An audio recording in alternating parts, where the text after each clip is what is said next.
This conference will now be recorded.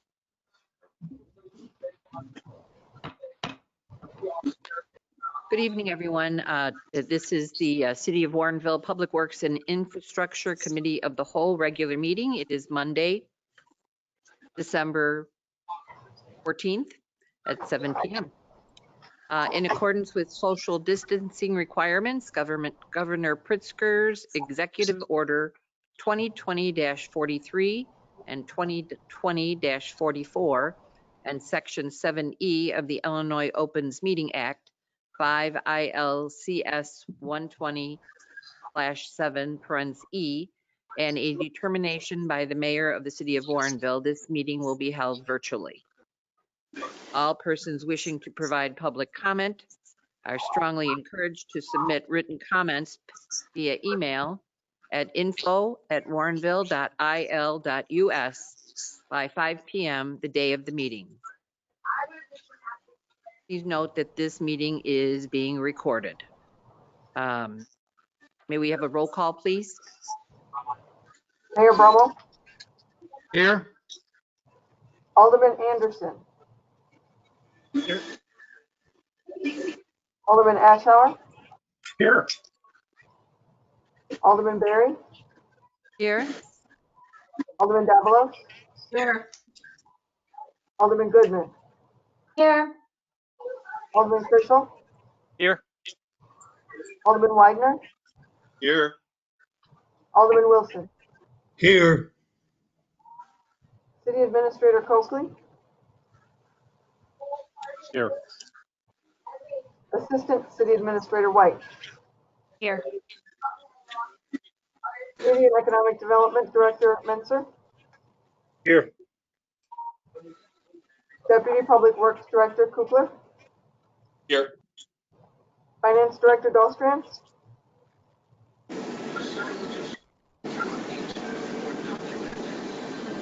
Police Chief Toronto. Management Analyst Youngmeyer. Here. Senior Civil Engineer Hawking. Here. City Clerk Larson.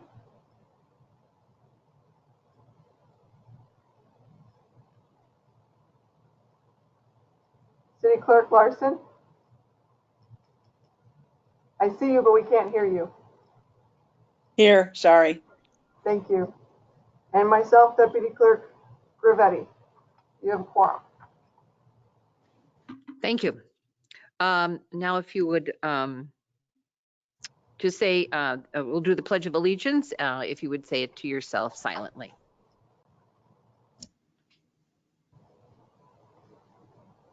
Pledge allegiance to the flag of the United States of America and to the republic for which it stands, one nation, under God, indivisible, with liberty and justice for all.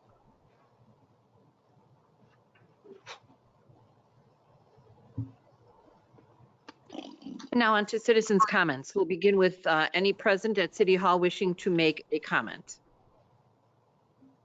And at this time, we have no one that will make a comment. We will now hear any verbal comments from the public participating by phone.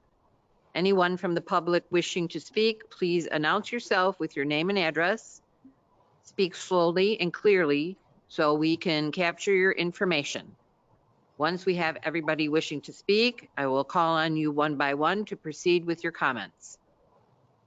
So if there's anyone wishing to speak on the phone, please let us know.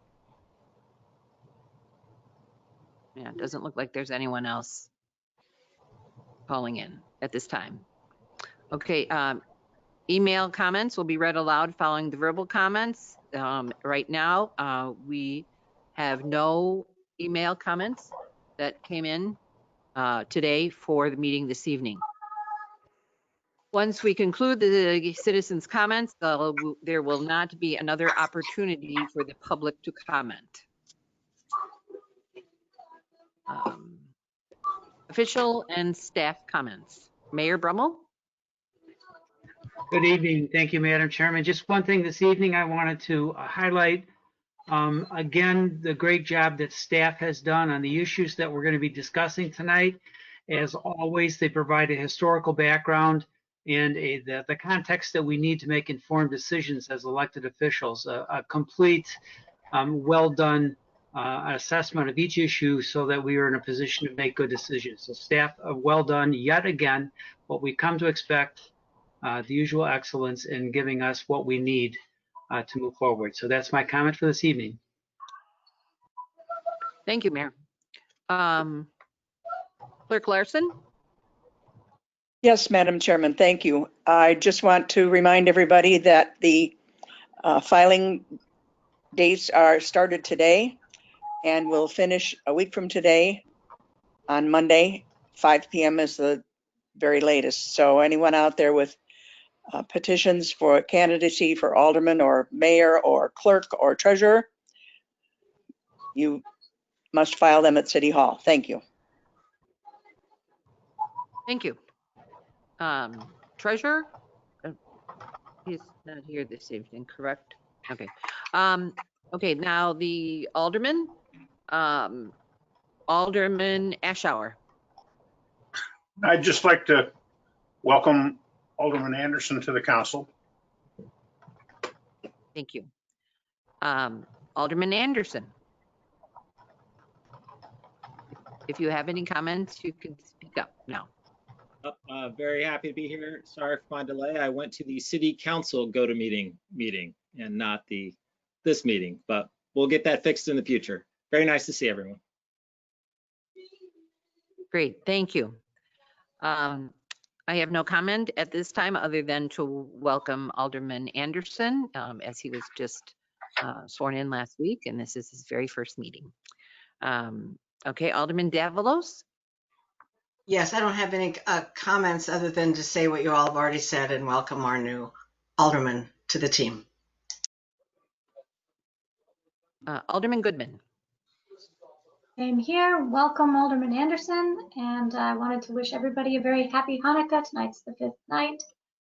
Enjoy the holidays. Thank you.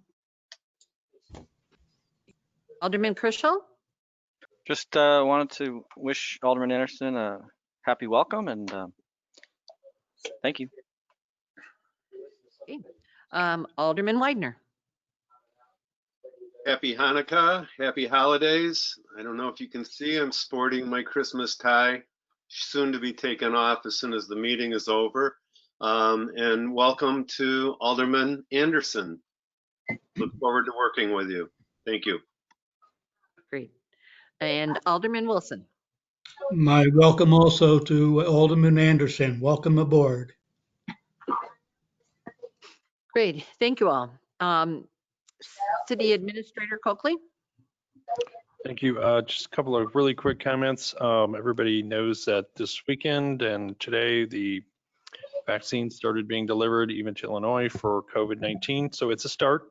It's a sign of hope. There'll be a lot more coming. In the meantime, we have to continue to practice all the safety protocols, masks, social distancing, hand washing, etc. One last very positive note. Today, the finance director advised me that the city received its second installment, and now we have 100% of the allocated money from the DuPage County CARES funding that came from the federal government.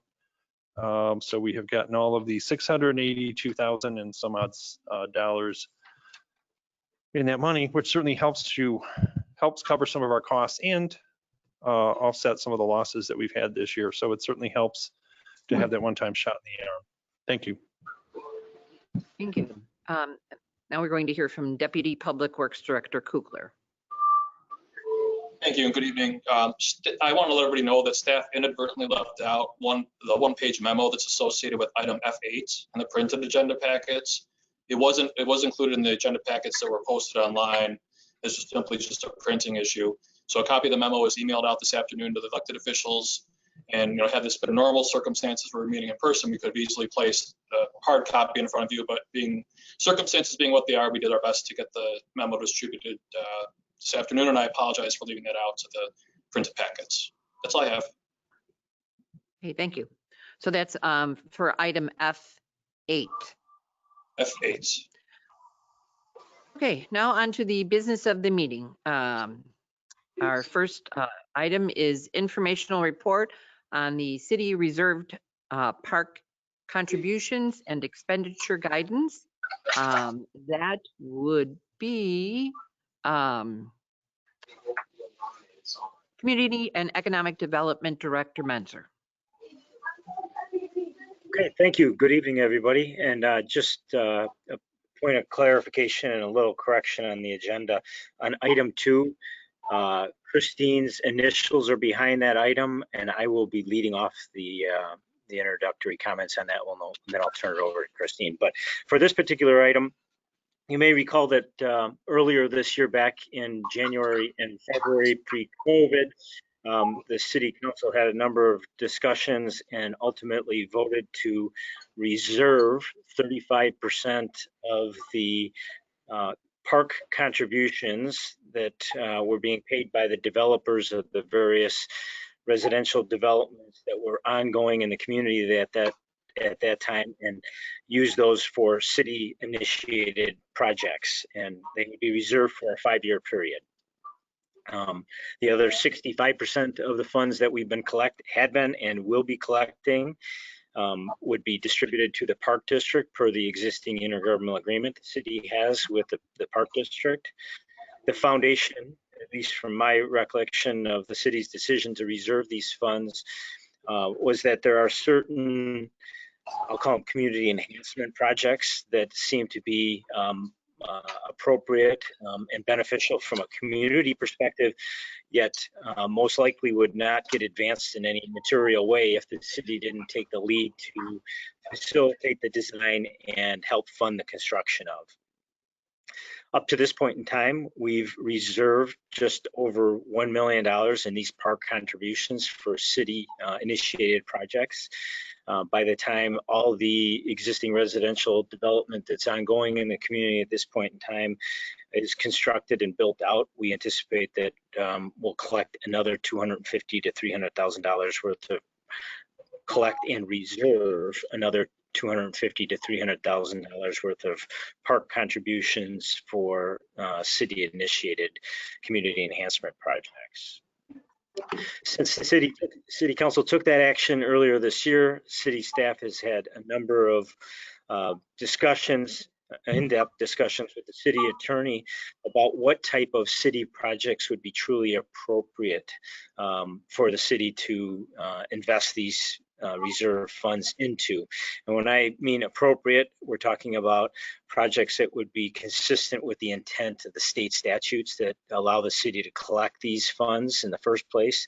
And then secondly, the city would have a reasonable expectation to successfully defend any challenge that somebody might bring against the city's expenditure of these reserve park donations on a specific project. So as a result of the discussions that we've had with the city attorney, we've felt it would be appropriate to outline what we're calling best practice guidance and share that guidance with the city council to help inform future city council decisions on which projects that you would all ultimately decide to allocate some of these funds to help advance and implement. And in the agenda packet backup materials, there's a memo that I prepared dated December 9th that goes into some detail on what those best practice guidance include. The high takeaways from my perspective are that we should be using those dollars to help fund land acquisition for new parks or actual tangible recreation related improvements to existing public park land. And the project should either provide a community-wide benefit, and when I say community-wide, I mean something that would be regularly and consistently used by the community as a whole, or alternatively serves and specifically benefits the development that actually paid the contributions that we reserved and we will be spending. When you look at that, you kind of bring it back in the context of all the different community enhancement projects that we've been actively discussing for the past couple of years and are in some stage of being advanced through the design and ultimately hope to be implemented. I wanted to kind of provide at least a staff recommendation of how these criteria apply to those projects. Ultimately, it's the city council's discretion and the decision of the council ultimately where they're going to spend those dollars. But from a staff perspective, we would recommend that the following 3 projects would be the type of projects that would be appropriate to use these funds on. The Illinois Prairie Path Trailhead project, the costs related to cleaning up and converting a portion of Old Town redevelopment site number 2 or the Citgo property into some type of public open space amenity. And then if the city was just ultimately to decide to move forward the Warrenville Grove Trail project, which is the second item on tonight's agenda, that would also be a community benefit project that would probably be appropriate to use these funds on. The types of projects that we wouldn't, from a staff perspective, recommend use these funds to actually move forward and implement would be the Route 59 multi-use trails that are being proposed and considered on both sides of Route 59 between Continental Drive on the south and Batavia Road on the north. Number 1. Number 2, the Mack Road Trail project and DuPage River Bridge replacement project. And then finally, last but not least, the Fox Howell Maple Hill Trail connection project. So with that, I would open it up for any questions that the council may have. Thank you. This is an information only act, and therefore we will not need a motion, but we will go through and get discussion from all the aldermen and the mayor. So first we will call on Mayor Brown. Thank you, and thank you, Ron, for the clarification. I would just ask for the last 3 items that you feel would not be appropriate for this money. Could you give me a little of the rationale behind that decision for each of those? It really needs to be recreation-related improvements that either serve a community-wide, provide a community recreation improvements or open space improvements that provide a overall community benefit, or alternatively are those same type of improvements that are directly connected to the development that paid those improvements. And when I say community-wide, again, it's projects that would be expected to be regularly and consistently used by the entire community, not projects that would serve kind of a specific neighborhood or be far removed from the developments that paid those contributions. So the Mack Road projects is really not necessarily a recreation project. It's a safety kind of a transportation project. It would, provide some kind of connection and safe access to all the different businesses in that particular area. I don't anticipate that many people are going to be using those trails for recreation purposes.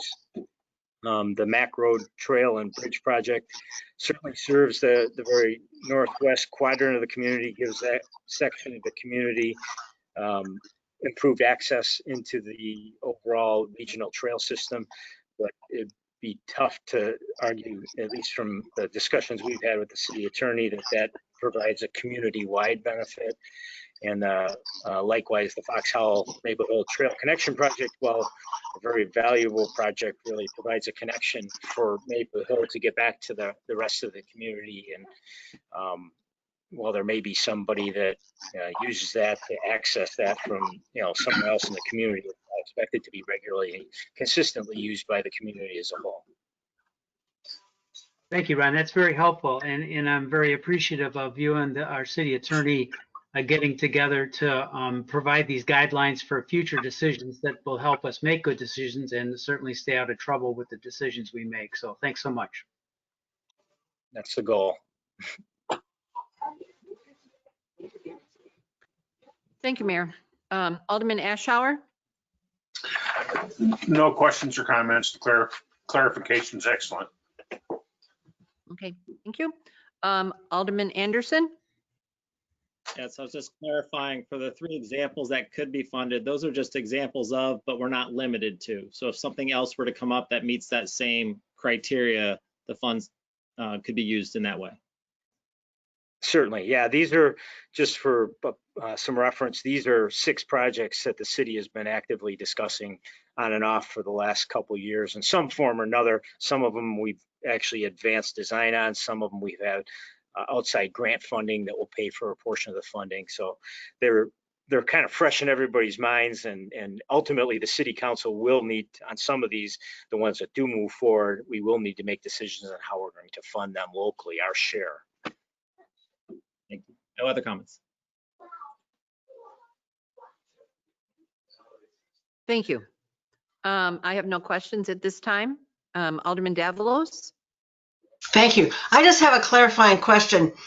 As far as, so these monies come in periodically when development occurs. So I kept thinking about maintenance of these projects or maintenance at Cerny Park, but it's not a consistent stream of revenue, I'm assuming.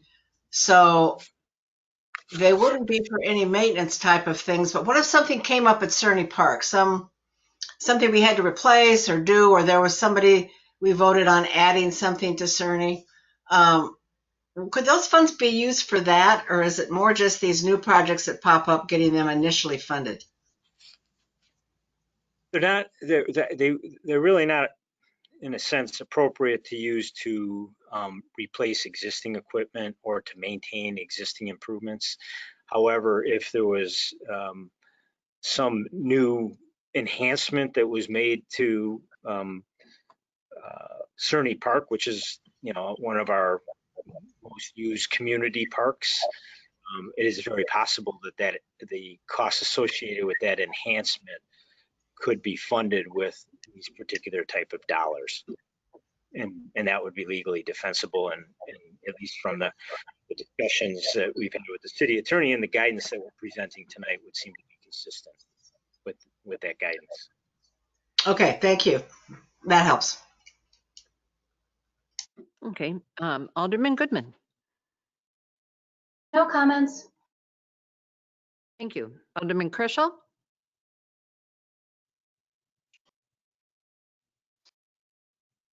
Sorry, I'm having audio issues, so I don't know is it my Yes, turn? Alderman Krischel? Yes. Okay. that Just a better? question. Yes. Clarifying question. So Director Menser mentioned a time frame of 5 years for allocation. Can you kind of explain that in a little more detail, as far as, do we have to have something earmarked, or what happens after that time frame? The 5-year time period is a self-imposed requirement. That was part of the action and approval that the city council granted or took place earlier this year. So the city council approved the reservation of these funds for city initiated projects for a 5-year period starting when that motion was passed. So there's nothing that would prevent the city from revisiting that at some point in the future and either shortening that time period or lengthening that time period. There is kind of a functional reality that you don't want to just sit on these funds and have them accumulate in the bank and not putting them to good use. You should be trying to allocate and invest these funds on doing what you're supposed to be doing with them, and that's to add community open space or new recreation improvements. And if you're not going to do that, legally you should be reimbursing the entity that paid them. Right. Understood. Okay. Thank you. Okay, Alderman Widener. Yeah, thank you. And thanks for the clarification. I appreciate hearing that it's for open space and for recreational improvements and not ancillary programs or other projects. And also with an emphasis seems to be on the location of the development. Was there any restriction on, some of our projects are outside of City of Warrenville owned properties, and I just wonder whether we are obliged to spend the funds on projects that are City of Warrenville properties and not outside of our jurisdiction. Based on the discussions I've had with the city attorney, and it's reflected in the guidance that the city attorney and staff worked on, the language that's included in the memo that's in the backup, is that as long as it was on publicly owned property. So it could be property that's owned by the park district, or the most likely other public entities would be the park district and or the forest preserve district. Okay.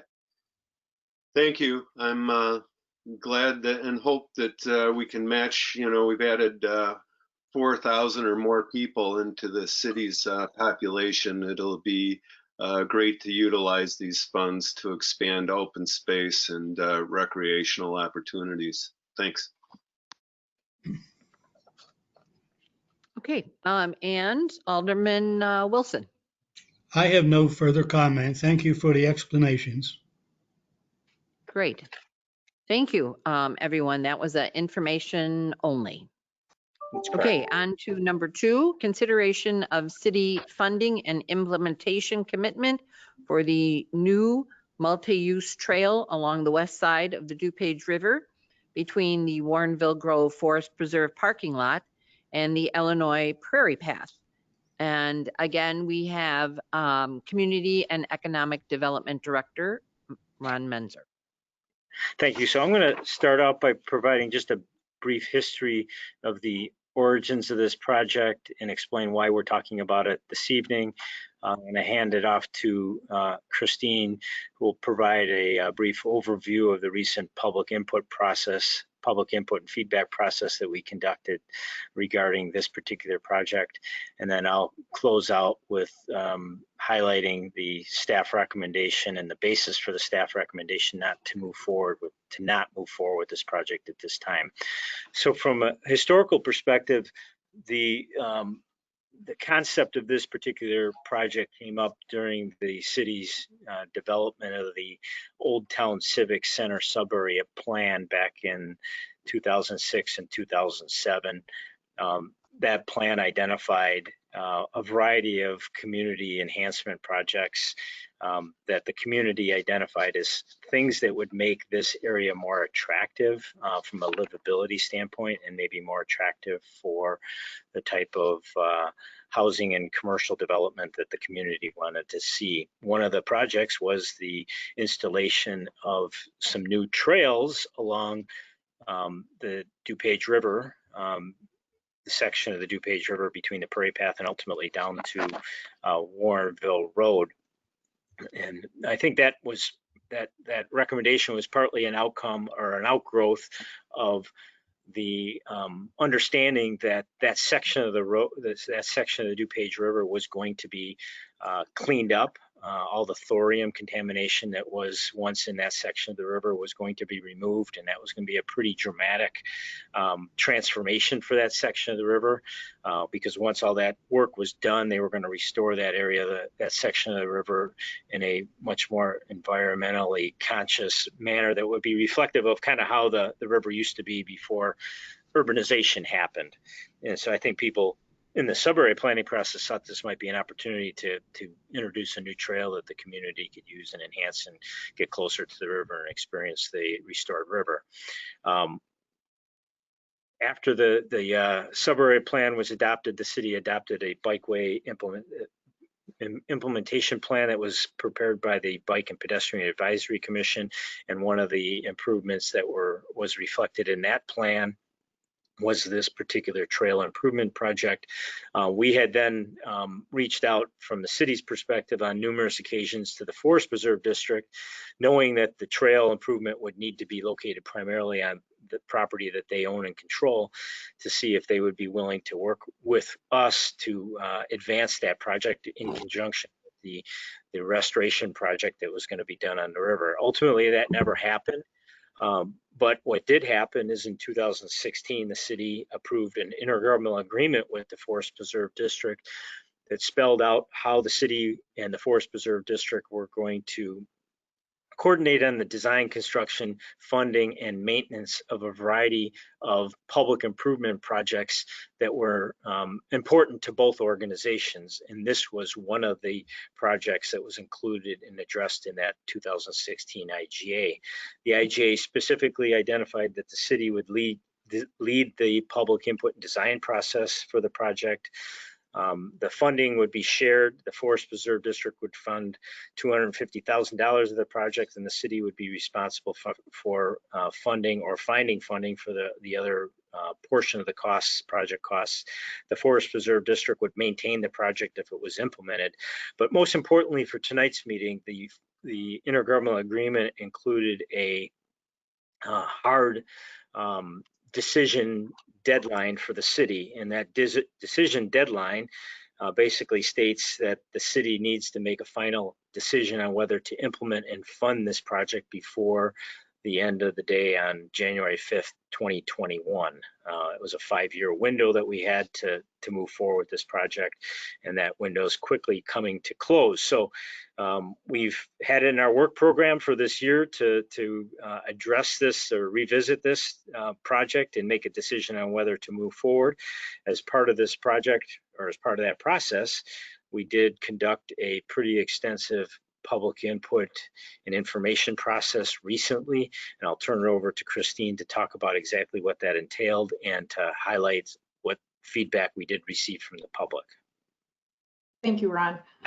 As Ron was mentioning, also in the IGA, the public information and input meeting was a requirement under the language of for this project. So that this was something that needed to get done in order to move forward with the project. We also knew that there were a number of residents that essentially backed up to the Forest Preserve property where this plat was going to be located. So we held a virtual public information and input meeting on November 12th. We had approximately 25 people attend this meeting, with 13 attendees providing verbal comments on the meeting. It went very well.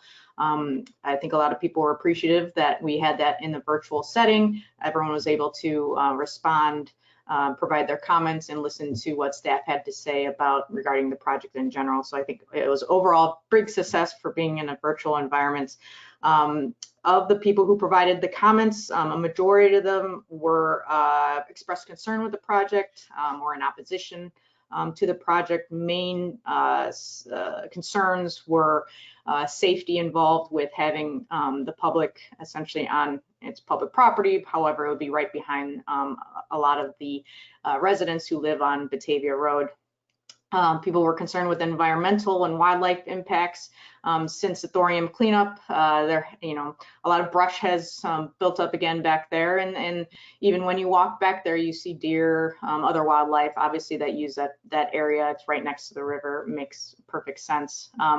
There are also some traffic and parking impacts, questions about that regarding the folks that live right there on Riverview Drive, and then the perceived redundant nature of the trail because of the regional trail that's on the east side of the river, as well as sidewalks along Batavia and a large shoulder on Batavia Road for bikers to use. In addition to that virtual public information meeting, we also provided an online survey made available to the public on the website. We had approximately 153 people respond to that survey.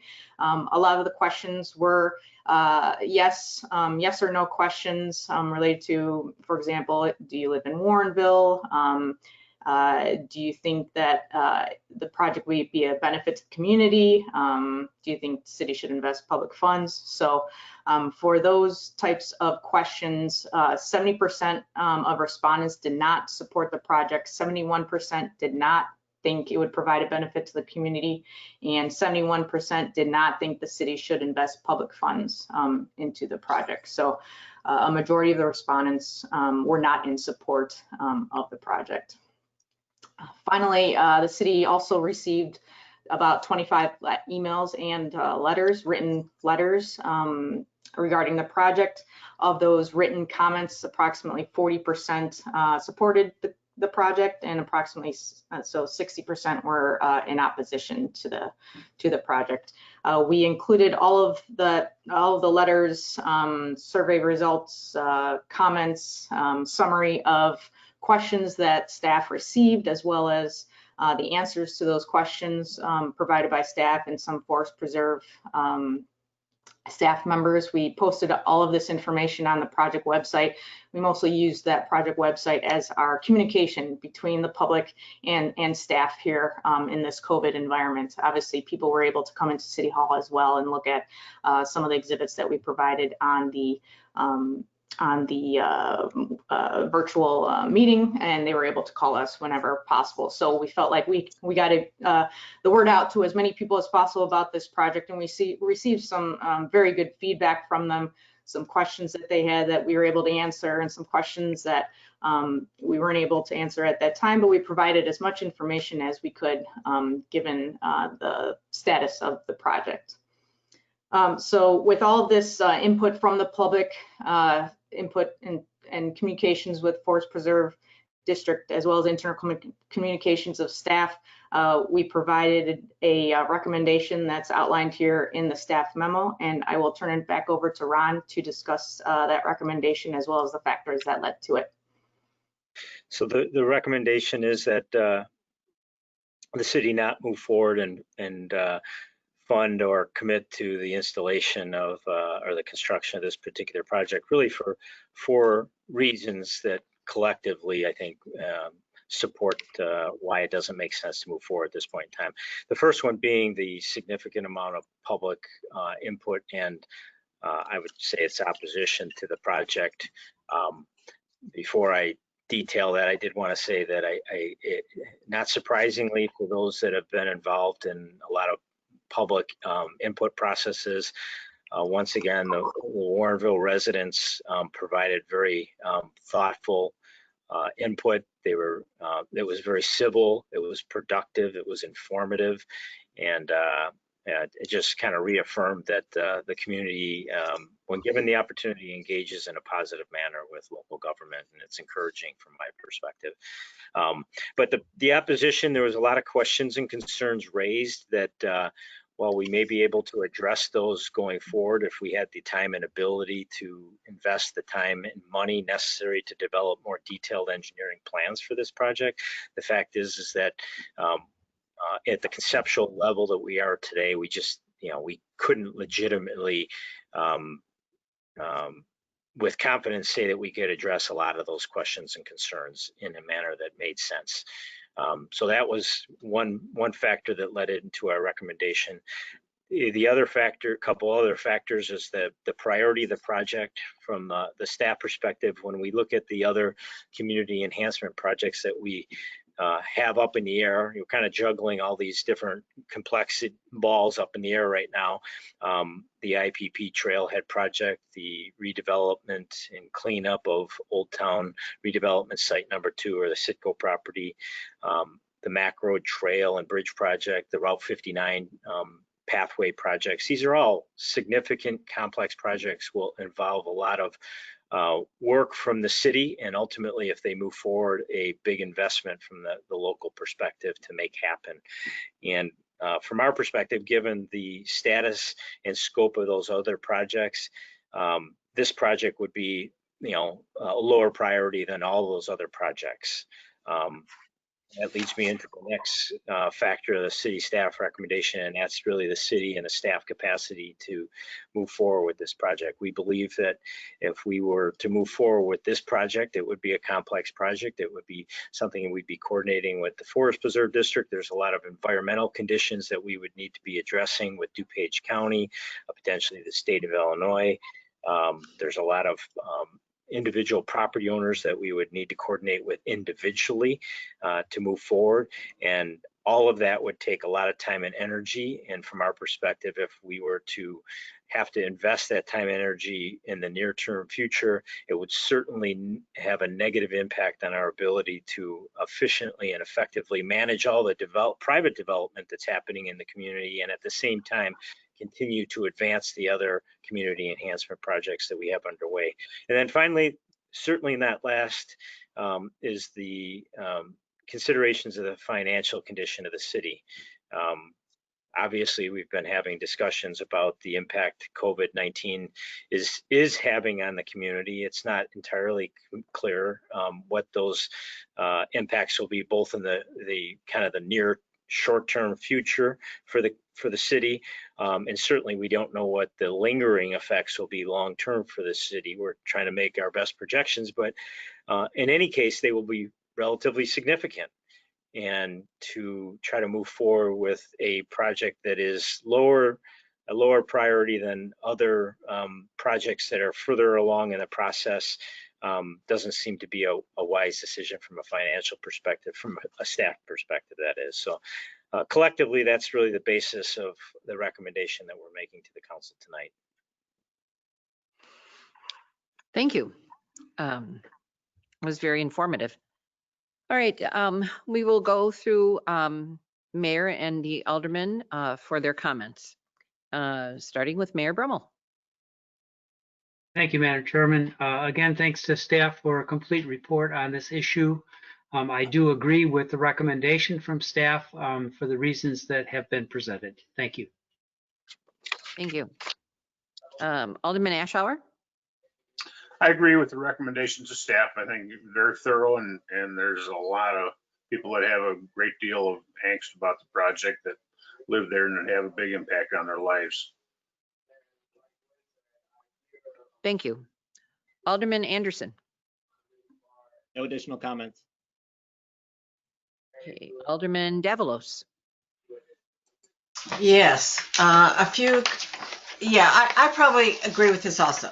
But I just want to ask a couple of questions to clarify some things going forward.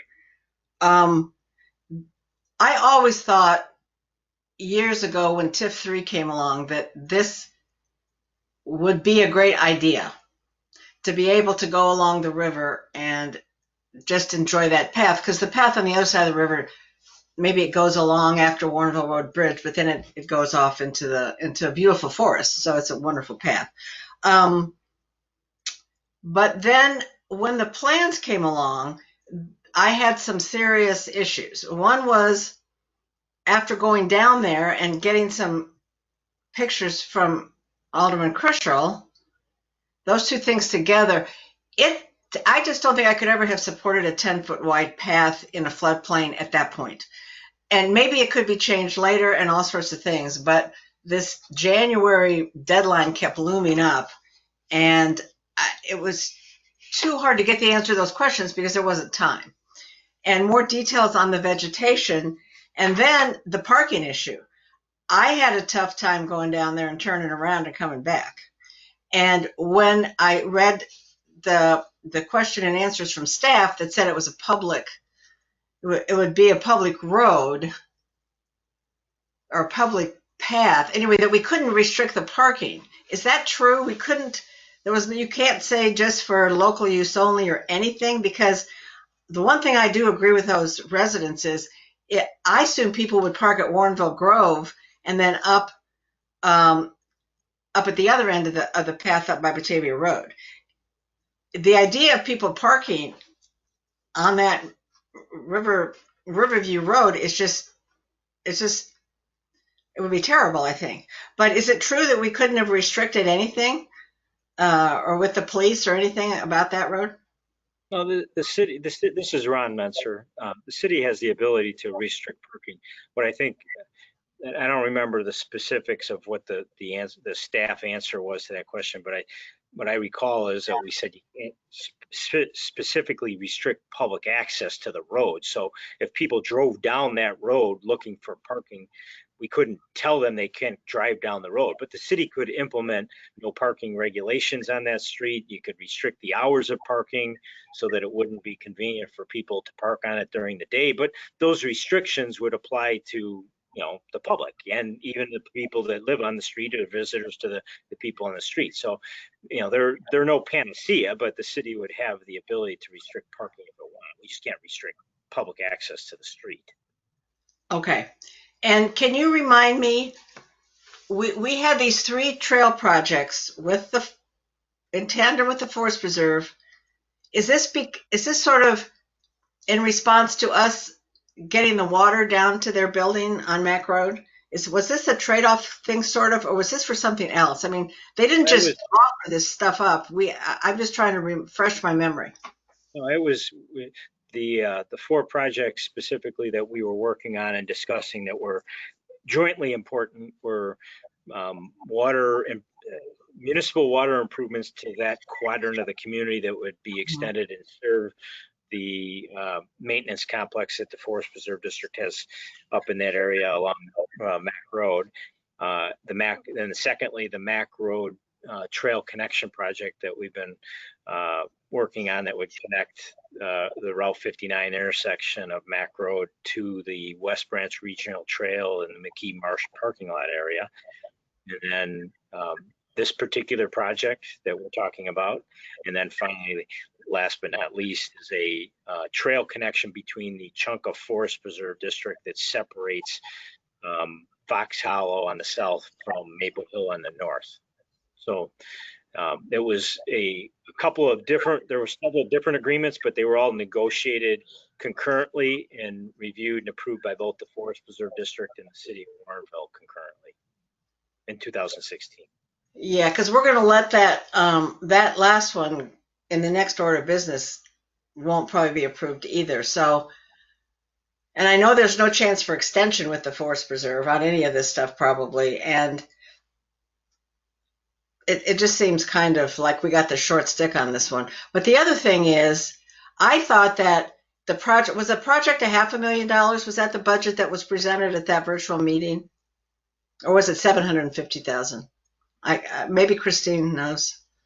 I thought it was about $500,000, yeah, 550. Right, and I knew the Forest Preserve would do half of it, and I was thinking the other half would come from those park donations. Would that have been, because it says in your question, in your point number 1 that we talked about, that would have been an acceptable project. So would there have been a lot of literally tax dollars? No, this is Ron again. If the city chose to move forward, this would be one of the projects that would be most likely a project that I would consider appropriate and eligible to use the park donations. But those park donations are, they're a finite number. Once they're spent, that part that we spend it's not going to be replenished to any great degree. So there are other projects that are kind of competing projects that we're going to be talking about that could use those funds, and there may be other projects in the future. So we could use it to fund our part. I think that answered your question, your main question. Yeah, it did. It just seems like there are some big reasons that support what you're saying. Yeah. It's just a loss in a way, but I just needed to get the trade-offs kind of clear as far as, I just didn't think if they were going to maintain it, I didn't think there would be a lot of, general fund money or anything going into it. But I think you or somebody told me that they needed a wide path just to get their vehicles down there, and maybe we need it for ambulances and different things. So probably it couldn't have been that less wide than the. So to me, it was too big. Yeah, and that's a legitimate point. That's some of the feedback that we got, and we did have some follow-up conversations with the Forest Preserve District, and they indicated that they would, their standard is 10 feet, and in that location they would, they're maintaining it and they would own it if it was constructed, and they would definitely want it to be constructed out of asphalt. I know that was another concern that people raised, but that would be their standard for that kind of floodplain location. They did, in follow-up conversations, indicate that they do have locations where they have narrower paths in certain constrained situations, and they would be open to considering that in this case, based on whether or not that was justified as we work through the design process. But again, we wouldn't be able to commit to that at this point in time because we haven't through that design process. Okay, thank you for doing that. I mean, I think it's a loss, but I also think it's the right decision at this point to do. So thanks for all your explanation, and for Christine too. Thank you. Alderman Goodman? Thank you. Even if this were the most popular project ever before us, it's my view that we can't afford it right now. This is not the year. The IGA is running out in about 2 weeks, and that's the bottom line for me. I support dropping the path project, at least for now. Thank you. Alderman Kreshel. Thanks. Yeah, I have been following this project and was part of the, listened into the public meeting. Had contacts with residents via email and phone. I appreciate the very thorough inclusion of all the email correspondence as well as the survey. That was the first time I had seen the results of the survey. So, based on the, everything that was mentioned already, to not move forward with this project. Thank you. Alderman Widener. Thank you. I agree with staff's recommendation for all the reasons they cited. And I'd just like to remark about my appreciation for all the things that staff has done with regard to this project. It's got to be a little bit painful for them, but I think the positive public reactions we get is a result of staff putting up things like the website, having the public meeting, directing responses in a most timely manner to the citizens and residents that have concerns and questions about the paths, and also the conducting of surveys. So I know staff has put in a lot of hours on this, and it's probably a difficult project to retreat from, but I do appreciate all of their outreach with the residents. So thank you. Thank you. Alderman Wilson. Well, I agree with the suggestion that we do not go forward with this, but I really do appreciate staff. They really extended themselves to this to make sure they heard from everybody, listened to it, and had legitimate reasons why they took the position that they did. And I do agree with them. It could be that someday in the future we will get that path down there. I think it would be nice if we could. But right now, I agree with the staff's condition of not doing it. Thank you. I also agree with the staff recommendation at this time. I know they did put a lot of work into this. You can tell by all the information that is in the packet. There are lots of emails, lots of going back and forth between the residents and Christine and Ron, and I appreciate all the work that they really did for this. And it is hard to let something go, but right now financially we're not in a position to take on this, and also with the other projects that we have, I think that they've got a lot on their plate right now. So that's my opinion. Anyway, so right now I'm going to ask for a motion, please. Alderman Krishel, I'd like to make a motion to recommend the City Council vote to not fund nor implement the Warrenville Grove Trail Connection project at this time. Second, Alderman Davalos. Okay, we have a motion by Alderman Kreshel and a second by Alderman Davalos. Clerk, if you would please read the roll call.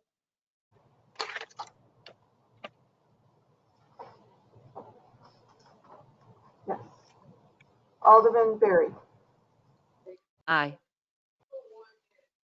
Alderman Widener. Aye. Alderman Krishel. Aye. Alderman Wilson. Aye. Alderman Ashour.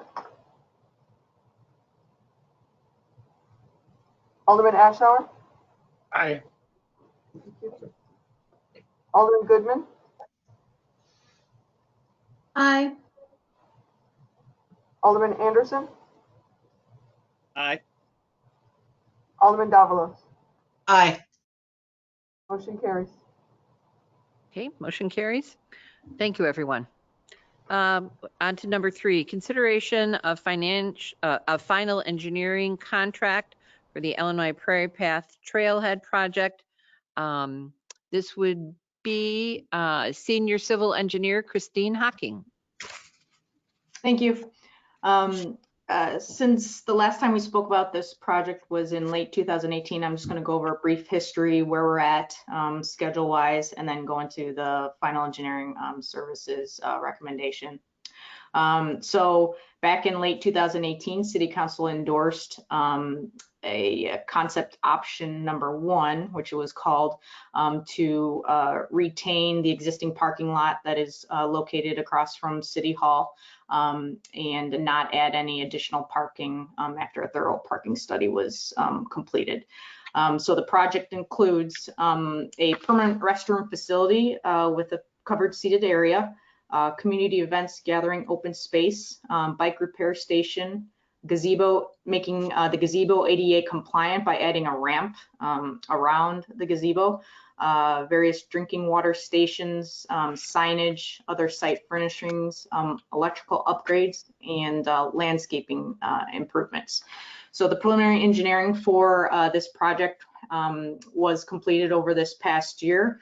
The final design report was submitted to IDOT, and we should be getting concurrence of that design in early 2021. Right now, we're working towards a fall bid letting and fall construction, or July bid letting with a fall construction schedule for this project. If you all recall, this was a surface transportation. This project has surface transportation funding that pays for 75% of the construction costs and construction engineering costs. When we had first put together the estimate of cost back in 2016 for that grant, the construction costs were about in the range of a little over $500,000. Since then, after refinement with the parking study and preliminary engineering, talking with Public Works, talking with the Park District and all other stakeholders involved in this project, a number of additional amenities and enhancements have been added to those items that I have just mentioned. One of them includes electrical upgrades to the area. The Park District and the city use this area for various events. And while we're doing the work in this area, it makes sense to add some electrical upgrades to make it a little bit easier for those events to take place. In addition, the pavilion area was originally thought of as a prefabricated kind of block type setting structure. After talking with trailhead stakeholders, it was brought up that maybe it would make sense to make it look more like a railroad depot, because the Prairie Path used to be on a train line. You know, add some historic context to that building and make it look a little bit more historic and railroad type. So because of that, costs for those type of architectural upgrades, the estimates went up on that end as well. We've also added some additional landscaping upgrades, including rain gardens, as well as had to increase some of the costs and add costs for just general site preparation and mobilization for construction that wasn't included in the previous grant proposals. So because of that, the increase in the project went from almost doubled from 500 to almost $1 million with that. Now, at this time, that additional funding, that additional cost estimate is not included in the STP funding. However, we have asked for some additional funding to cover for some of those costs. STP funding is right now not available to help with these additional costs. However, it is kind of it's a rolling type of grant process in terms of if next year a project drops out of their program, those funds would get opened up for projects that are still currently in the queue like ours, and we are first on that list. So the additional funding, as I've outlined in this memo, that the city would have to provide would be $590,000 for all the items I had mentioned that we've added to it. Originally, the city's cost was $125,000. As Ron mentioned, the developer park contributions can be used towards these funds if in the future, when this goes out to bid, City Council wants to continue and construct this project, we can recommend the City Council allocate those funds to this project at that time. By that point, we will know if we have additional grant funding as well. What's also included in that total of the $590,000 would be about $80,000 that is included to include the Illinois Prairie Path Heritage Display. If you recall, that group came to City Council to ask to include their heritage display, which is like a historic signage, paving type of plaque area that designates, obviously what the Prairie Path was and the history behind that. So that $590,000 includes that part of the project in there. The Prairie Path will be actually coming to City Council, I believe, at the next City Council meeting in January to ask for that area to be included in the project and any potential cost sharing that they will provide at that time. Also, in addition with this project, some of the improvements are located on DOT right-of-way. The city currently has an IGA with DOT to maintain this area, landscaping, existing trash receptacles, bike, anything related to bikes on there, bike stations and everything. So we would need to update that IGA. We're working with the city attorney right now and DOT to update that IGA to make sure that we include all of the amenities that are located on the Trailhead project, as well as adding some additional language to ensure that it meets IDOT's requirements. So that's kind of where we're at right now.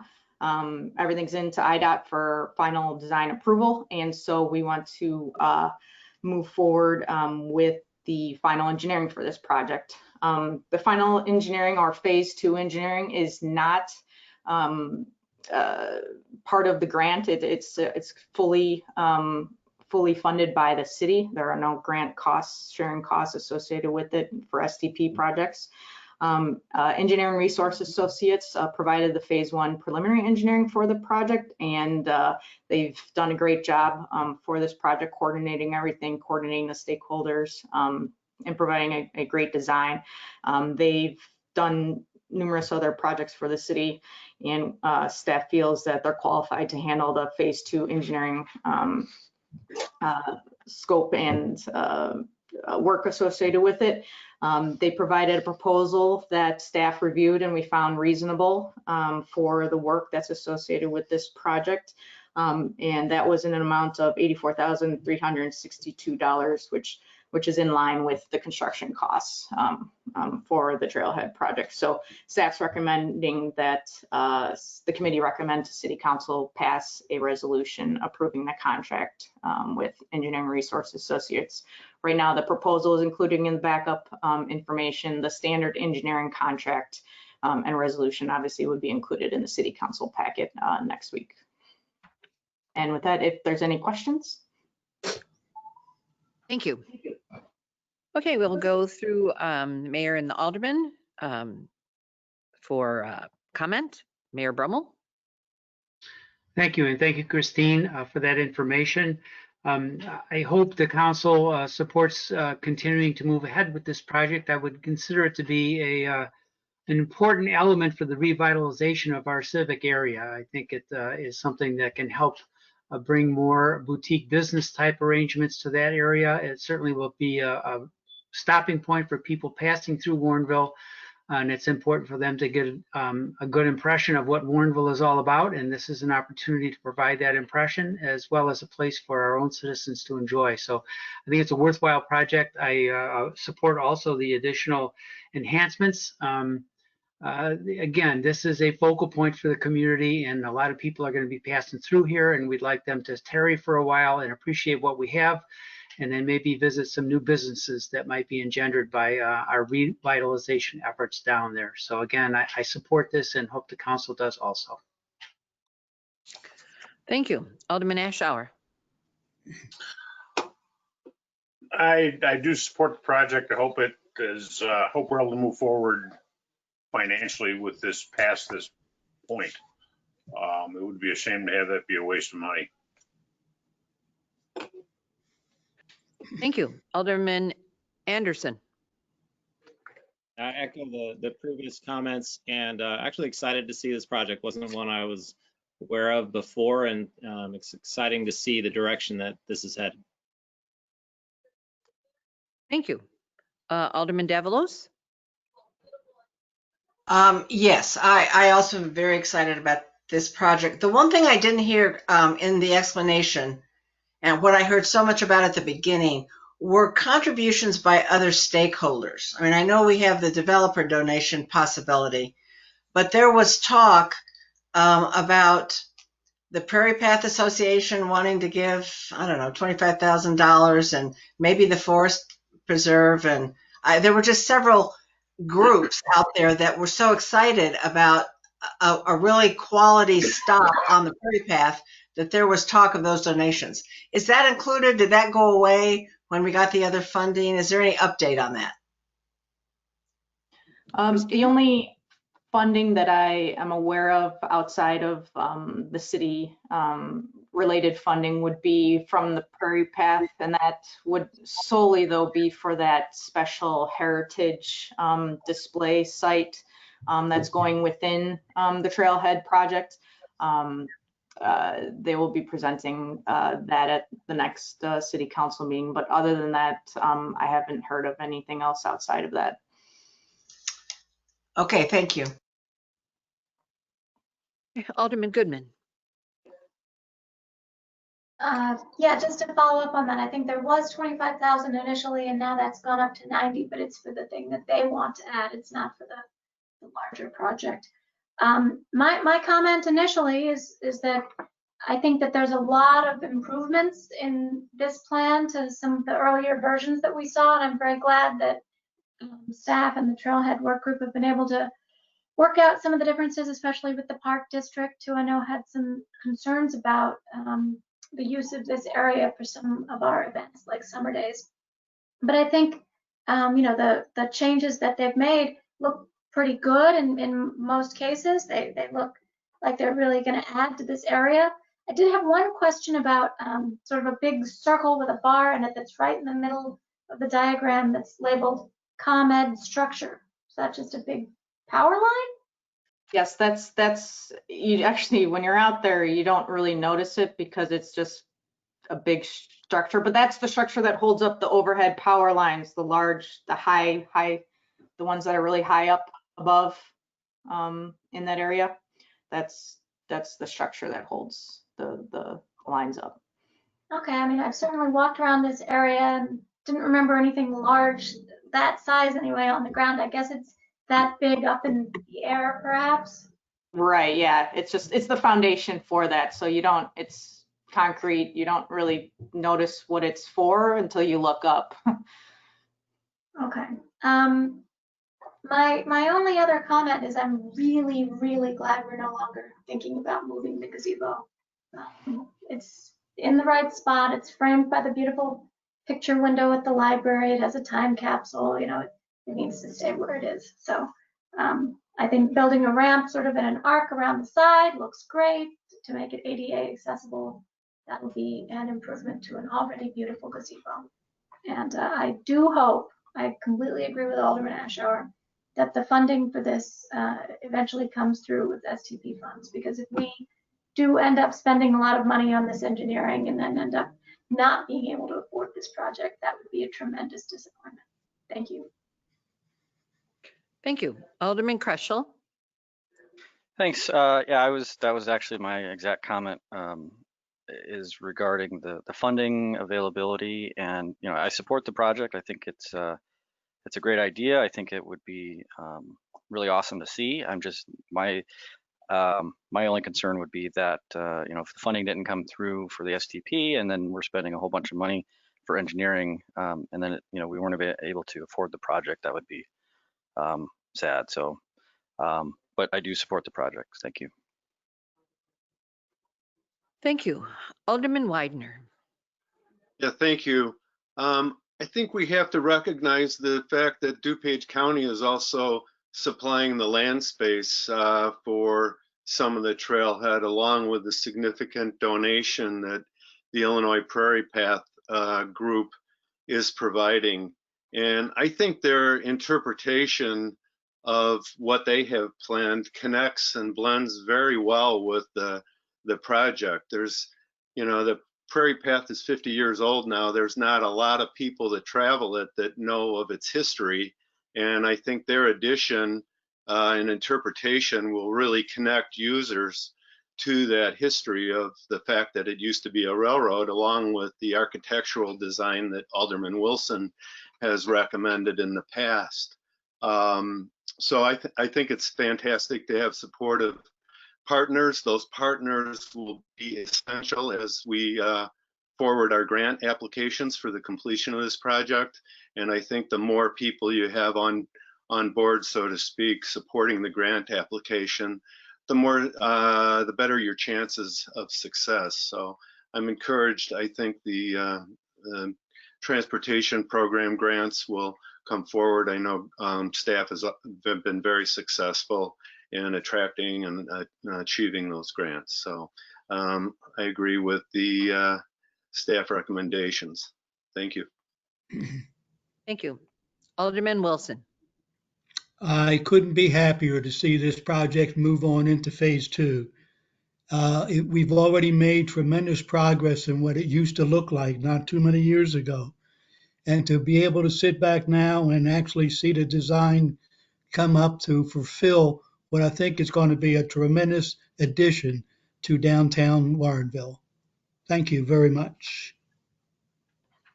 Thank you. I also agree with what Alderman Wilson said. This is really going to enhance the whole civic center area of our city. And so just even some of the improvements now, we're moving the Prairie Path over, filling that in, and is just changed the whole look. So I'm glad this is going to go forward. Okay, we need a motion, please. Alderman Widener, move to recommend the City Council pass a resolution approving the engineering agreement with Engineering Resource Associates Incorporated for the final phase 2 engineering design of the Trailhead project in the amount of $84,362. Second, Alderman Wilson. Okay, we have a motion by Alderman Widener and a second by Alderman Wilson. Clerk, can you please read the roll call?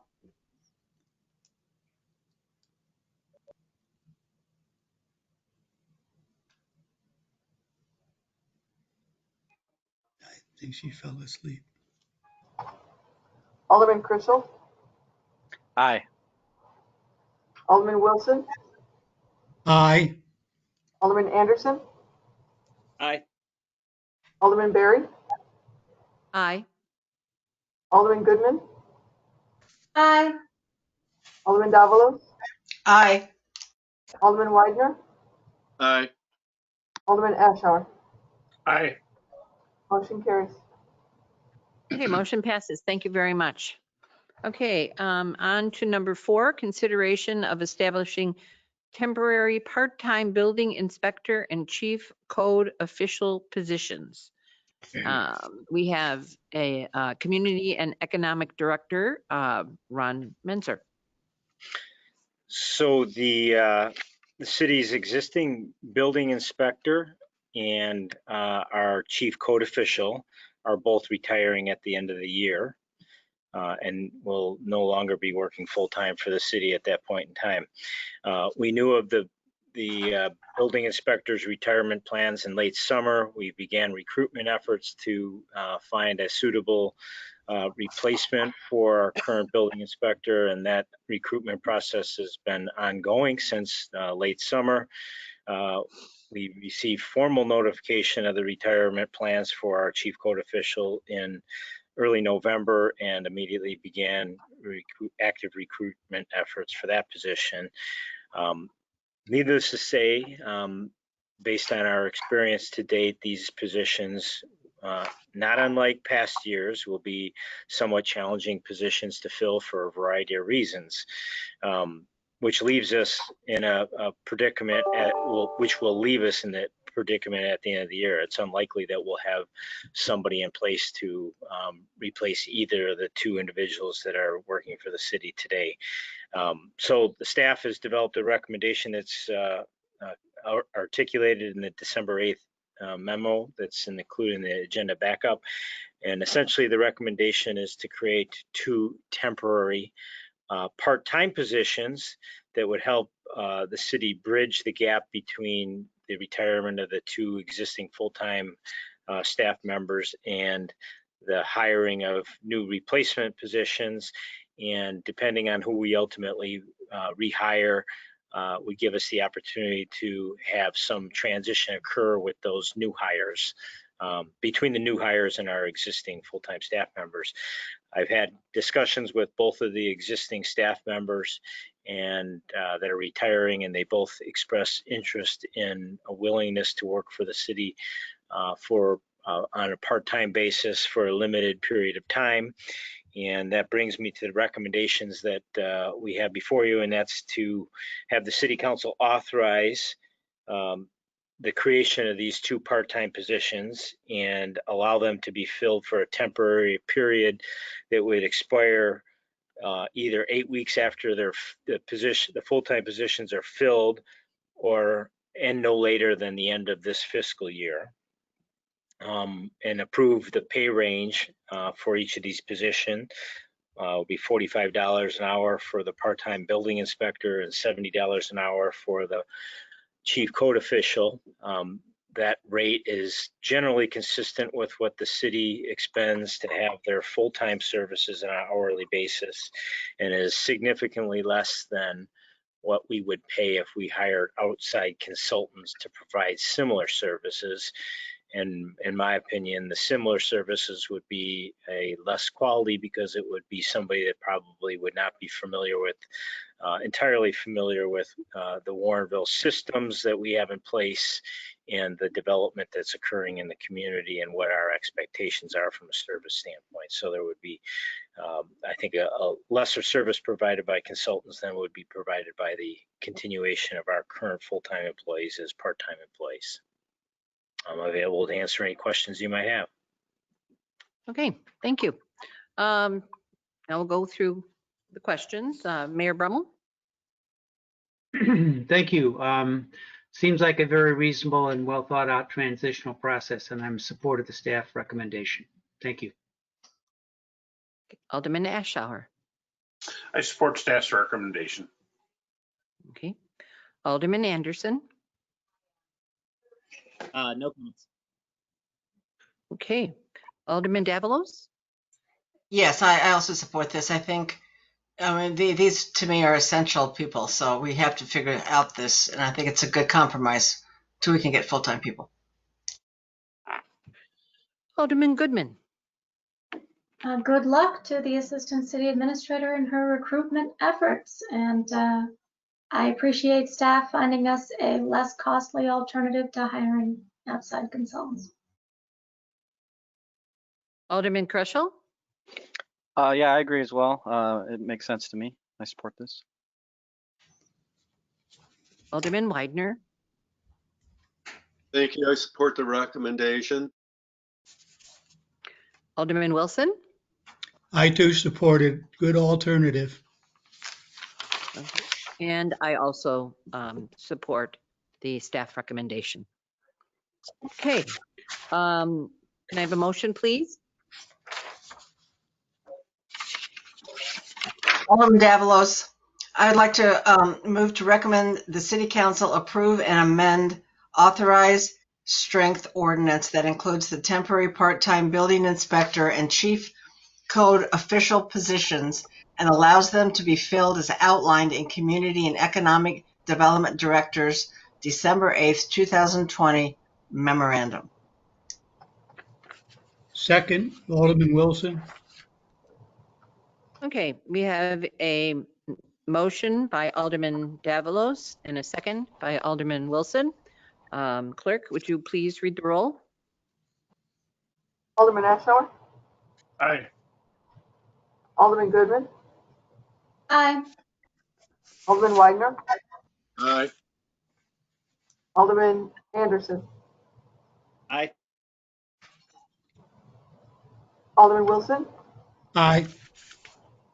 Alderman Berry? Aye.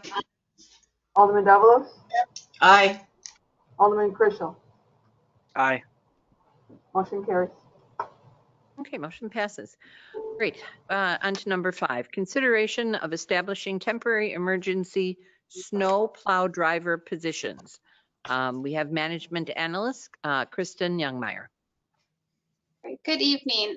I wanted to highlight a few details for this item in the consideration to establish temporary emergency snowplow drivers. So these positions would be temporary and just for this winter season. The hope is we wouldn't have to use them, but in the case that public works staff do contract COVID, and this does impact our staff to the extent that we see a shortage of people able to physically plow snow, and we see a winter storm, we want to make sure that we do have people available to ensure that our roads can be maintained. And so, yeah, I just want to emphasize that this would only be for this season. If you have any questions, I'd be happy to answer them. Okay, on to questions and comments. Mayor Brummel? No questions. Thank you. Okay. Alderman Ashour? No questions, thank you. Okay, Alderman Anderson? Are there any costs associated with orienting and training these folks so that during a storm, when you need to call them up, they're ready to go?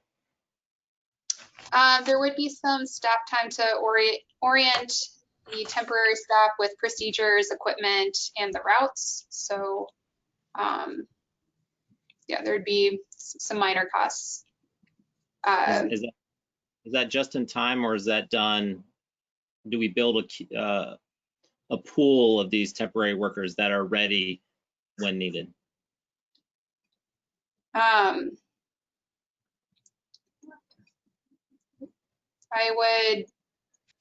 believe once they are hired, there would be an orientation to make sure they're familiar, but these positions would be on call, and again, in an emergency capacity. So, so yeah, there would be, again, just minor costs with orienting them should they need to be used. But yeah, hopefully, again, they won't have to be, but we want them there just as a proactive measure. Okay, thank you. Okay, Alderman Davalos? No questions, thanks. Okay, Alderman Goodman?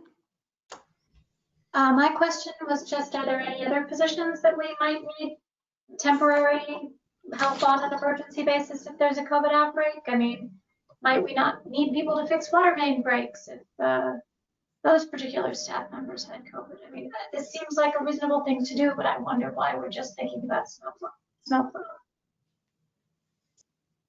So this is Deputy Director Coogler. We are compiling a list also of contractors that we can reach out to in the event there's a water main break and we don't have staff to sufficiently staff the water main break. It's a little bit different because they don't have to be employees of the city and use our equipment. The contractor would come with their own equipment. So we've talked with 2 or 3 contractors that have indicated they're open to providing those services and have given us 24-hour contact information in the event that we do need to use them for an emergency like a water main break or some underground excavation. Okay, and are there other positions that I'm not immediately thinking of that we've also covered in that? I don't think so. Those are the 2 big ones during the winter we get concerned about is staffing the water main break where you, something that can't wait, and same thing with snow. And these temporary snowplow drivers would be really primarily to get the roads open. They're not going to be doing the same level of service that we do with our staff. And I do want to stress that we would not be using these drivers, these temporary drivers, in lieu of our staff at any point. Our staff, if they are physically able to work, even if they were to contract COVID and be asymptomatic, would be called in to work individually in a vehicle and isolated from everybody else. So, but the intent is to not use these people at all. But we are aware of there's 4 or 5 people just in town. Former Superintendent Mike Smith is one that we've talked with that would be interested in being there in an on-call situation, and having a pool of 5 of them would also allow us to in the event that, say, a couple of them were just not available. I mean, they're not going to be necessarily available. All 5 won't necessarily be available at all times. But we have having 5 lined up and available. If we needed 2 or 3 of them, we're counting on the fact that probably 2 or 3 of them at least would be available. Thank you. Okay, Alderman Crushel, please. No questions. Thank you. Alderman Widener Thank you. I have no questions. and Alderman Wilson. My only question, they would be the drivers using city equipment, is that correct? That is correct. Okay, all right, thank you. That's all. Okay, and I have no questions at this time. I would ask for a motion, please. Alderman Widener, I move to recommend the City Council approve an amended authorized strength ordinance that includes 5 temporary emergency snow drivers and authorized staff to fill these positions. Second, Alderman Ashaw. Good. Okay, we have a motion by Alderman Widener and a second by Alderman Ashour. May I have a roll call, please, clerk? Alderman Berry, Aye. Alderman Goodman, Aye. Alderman Widener, Aye. Alderman Crushel, Aye. Alderman Anderson, Aye. Alderman Davalos, Aye. Alderman Ashour, Aye. Alderman Wilson. Aye. Motion carries. Thank you. Motion passes. On to number 6, consideration of city funding and implementation commitment for new multi-use trail between Maple Hill and Fox Hollow subdivisions. This would be a senior civil engineer, Christine Hocking, please. Thank you. As was discussed previously, the Maple Hill Fox Hollow Trail Connection Project was included in the 2016 IGA between the city and the Forest Preserve that is under the IGA. City Council has until January 5th, 2021 to vote on whether to fund and implement the project. At this time, staff is not recommending to fund and implement the project due to a couple of factors listed in my staff memo that I'll go over in a bit. This specific project in the IGA outlined that the city would be responsible for the full cost of engineering and construction and maintenance of the project. The trail is located, the majority of the trail would be located on Forest Preserve property between the 2 subdivisions. The only thing that the Forest Preserve would grant would be an easement for access for construction as well as the maintenance. So the estimated cost of construction of this project for engineering and construction is $1.1 million. It's a little bit longer than the Warrenville Grove project. However, it goes through a large floodplain, wetland, and floodway area that's right smack dab in the middle of the Forest Preserve District property. So some of the this path wouldn't be just an asphalt path or a limestone path. It would be partially a boardwalk type of path to kind of traverse over the wetland area and minimize impacts in that area. So that's partly the reason why the cost of this project is significantly more.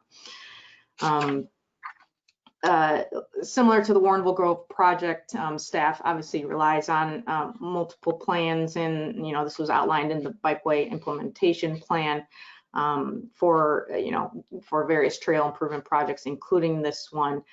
Staff does feel that this project is a very important connection between the 2 subdivisions, specifically for Maple Hill, because it provides connection to the rest of the community via bike, walking, running, that they don't currently have right now, because Route 59 does not have sidewalks, and it does have a large shoulder, but obviously you or I do not want, or those residents don't want to walk along the shoulder of 59 when cars are going, 50, 60, 70 miles per hour down that stretch.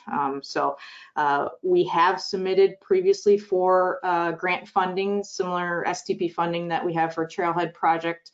However, we've applied twice, I believe, maybe once to STP and then one to this other one called the Illinois Transportation Enhancement Program project.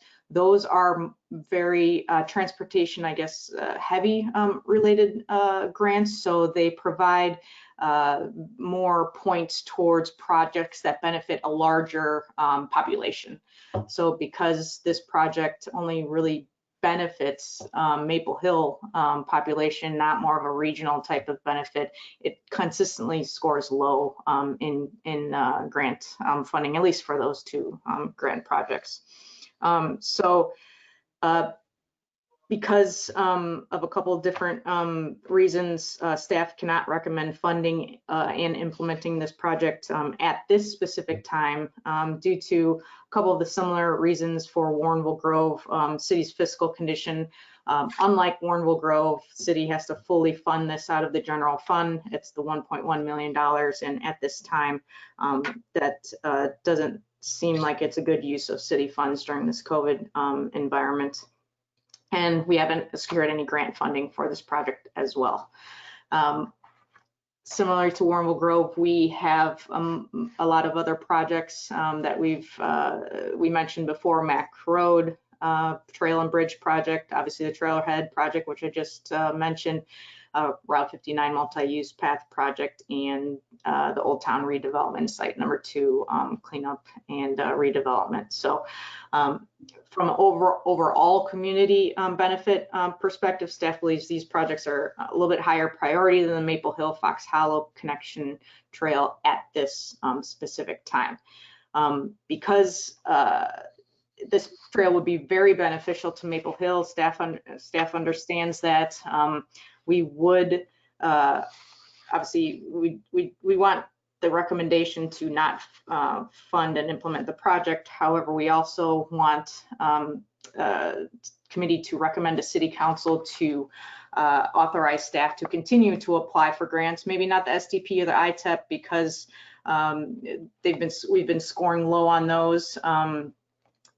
Perhaps some other types of trail projects that would be more geared towards this type of project. And then once we secure that grant funding, to negotiate a new IGA with the Forest Preserve to have them, grant the easements for construction and the permanent easements for maintenance of that project.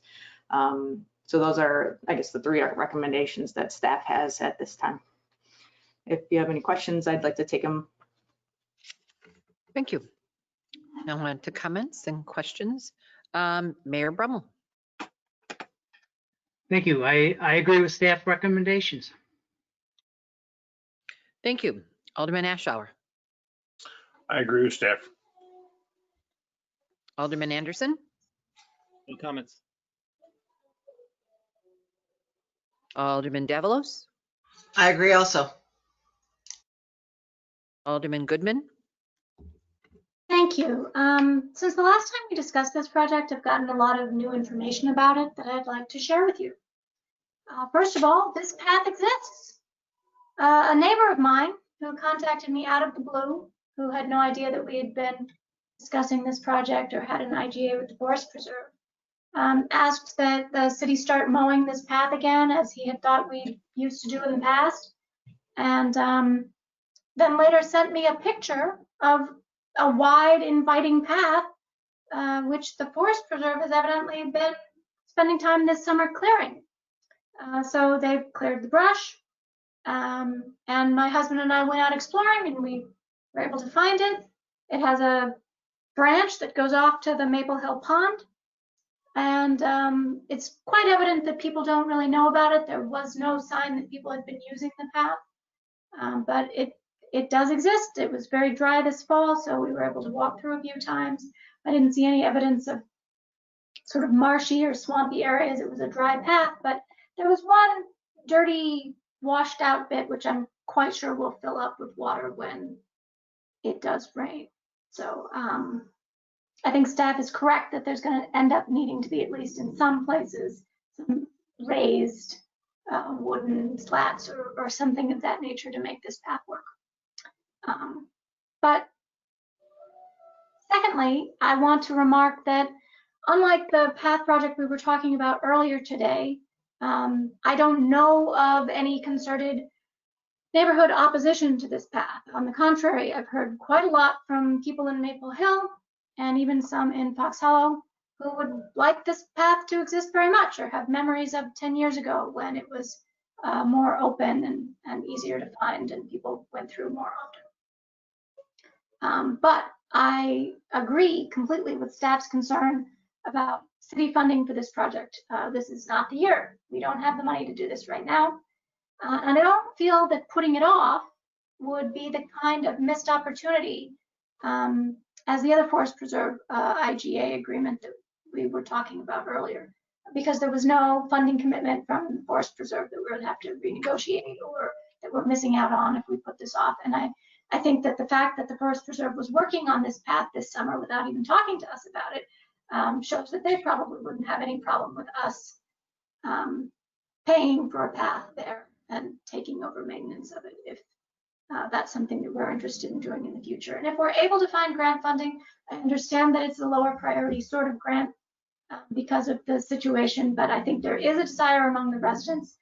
And during COVID, if you had seen the number of people in Maple Hill walking in this neighborhood, just going in circles and circles and loops around the neighborhood, you would understand the kind of desire that there is here among these hundreds of people living in Maple Hill that don't have access to any other paths.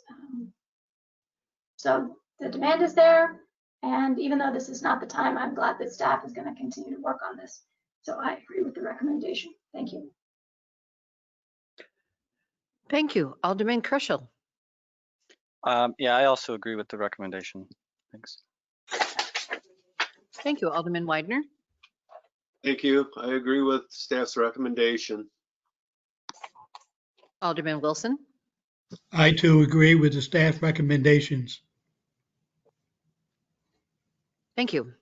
I also agree with staff recommendation, but kind of makes me a little sad that this has to be put off until some other date. I know the people in Maple Hill who have lived there a long time have always looked for a way to be able to connect to the rest of the city, other subdivisions, to ride their bikes, to walk. And this was going to look like an excellent way to have them connect to their neighbors that are just not their next door neighbors, but their neighbors in the city. And possibly even walk down to the grocery store or walk down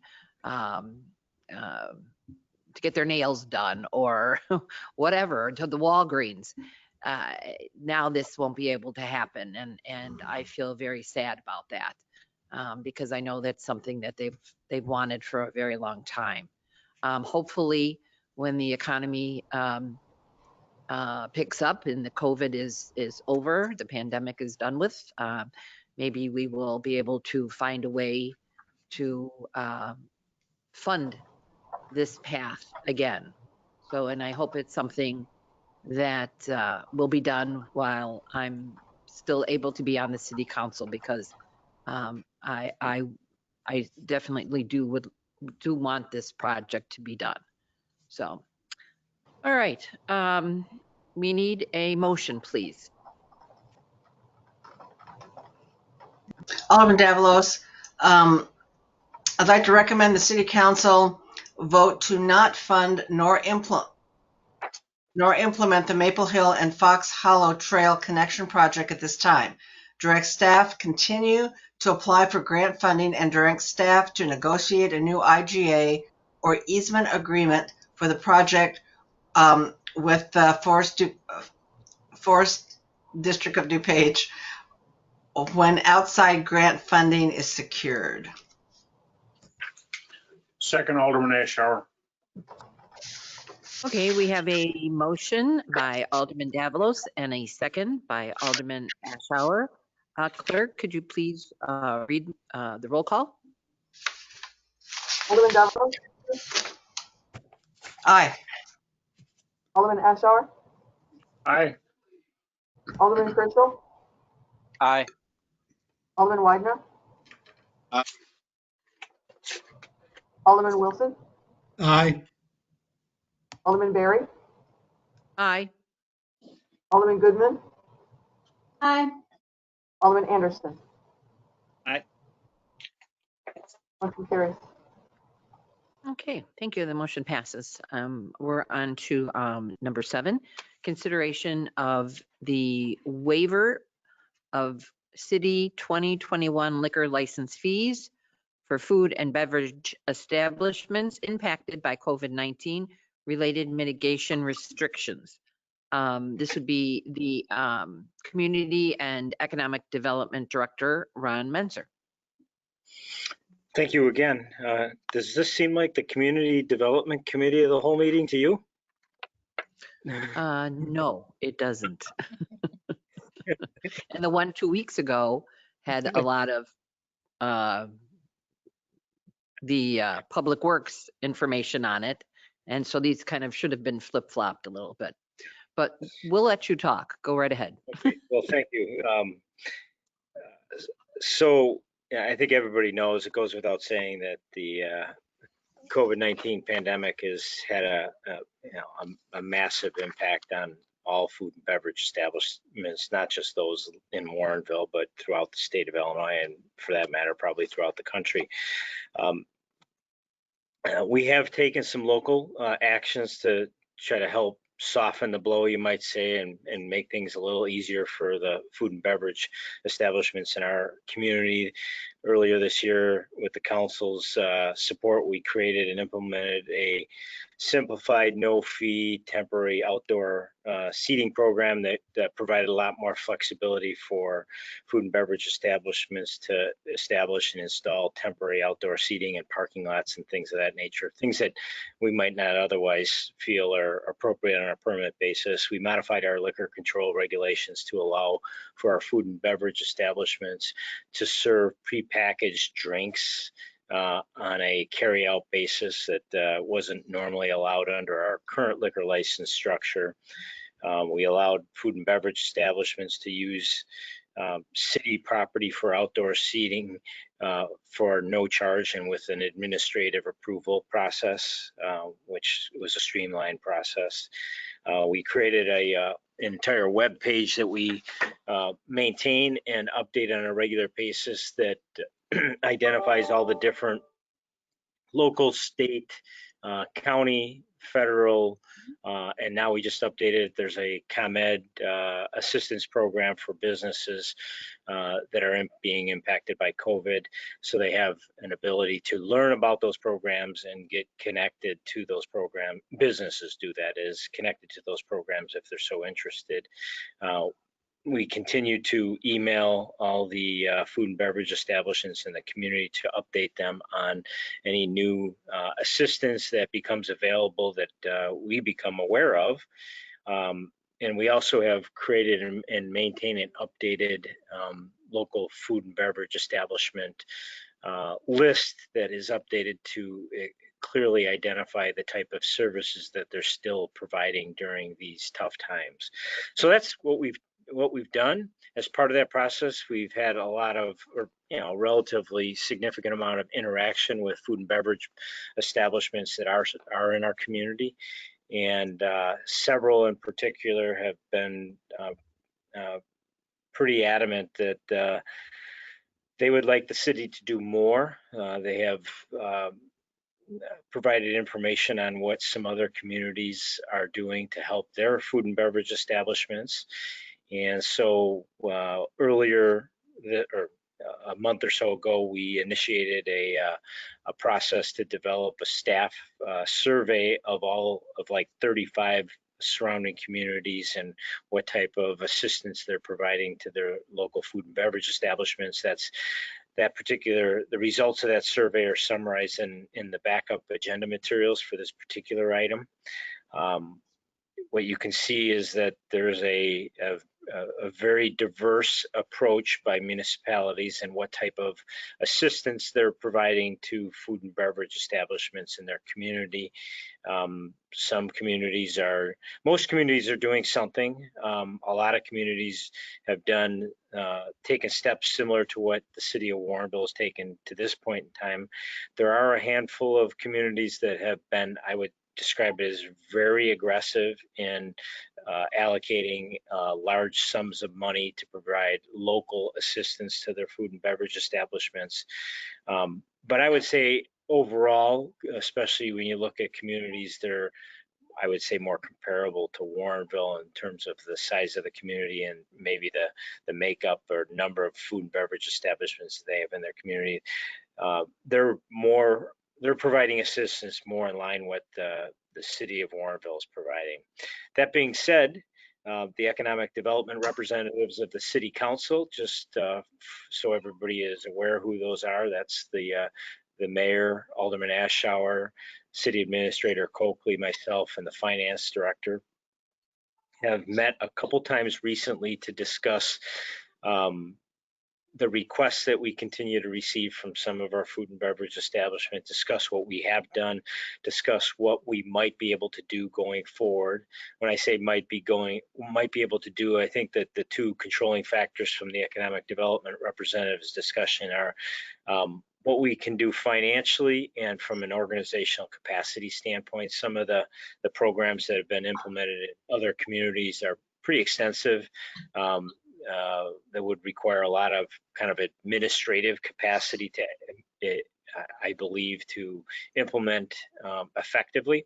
So ultimately, what the economic development representatives have come up with in the recommendation that you have before you tonight from the economic development representatives is that going forward into 2021, the city waived 2021 liquor license renewal fees for those food and beverage establishments that currently have a liquor license that allow for on-premise liquor service.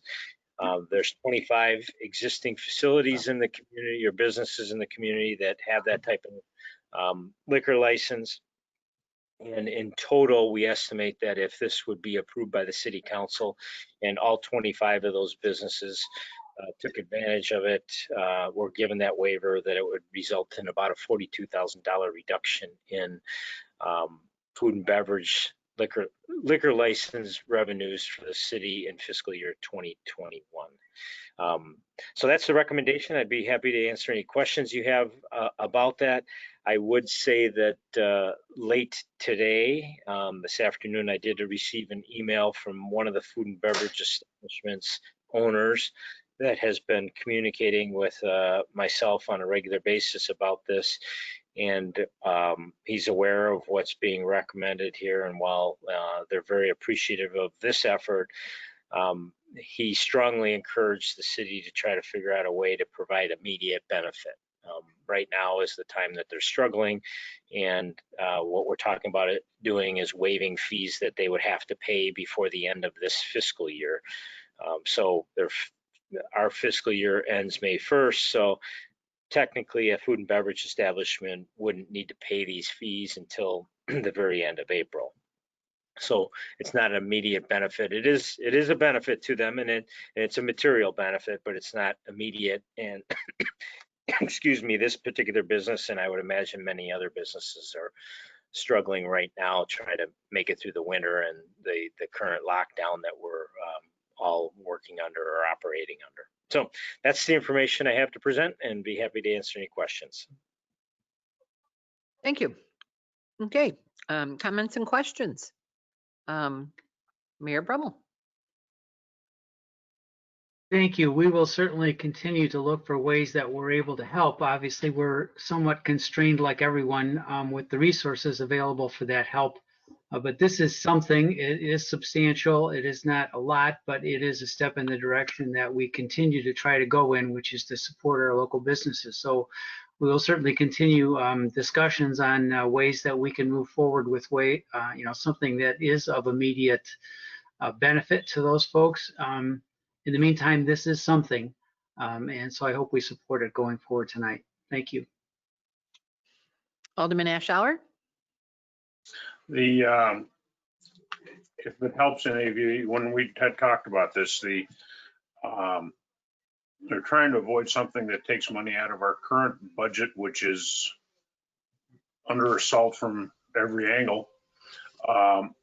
It's kind of like a payback to these businesses for the damage that was caused to them this year. And it was about the only way that we could see to make it work in a satisfactory fashion at the time. It doesn't mean that there isn't any other opportunities, but we can budget for it. The intentions are to give them something back for hanging in there and doing what they can to survive. Thank you. Alderman Anderson. Yeah, I wanted to commend the council for all the actions and staff for all the actions taken to date. That was really were impressive to read, and I found the survey incredibly helpful. So, however that was pulled together, that was much appreciative and very supportive of the proposal. Thank you. Alderman Davalos. Yes, I'm also very supportive of this, and I know we could use the 42,000, but I think the businesses can use it a whole lot more. So I'm definitely in favor. Alderman Goodman.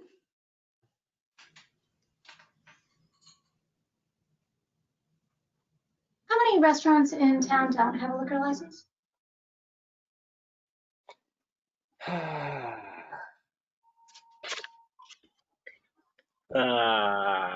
I really don't know that. I'd be guessing off the top of my head.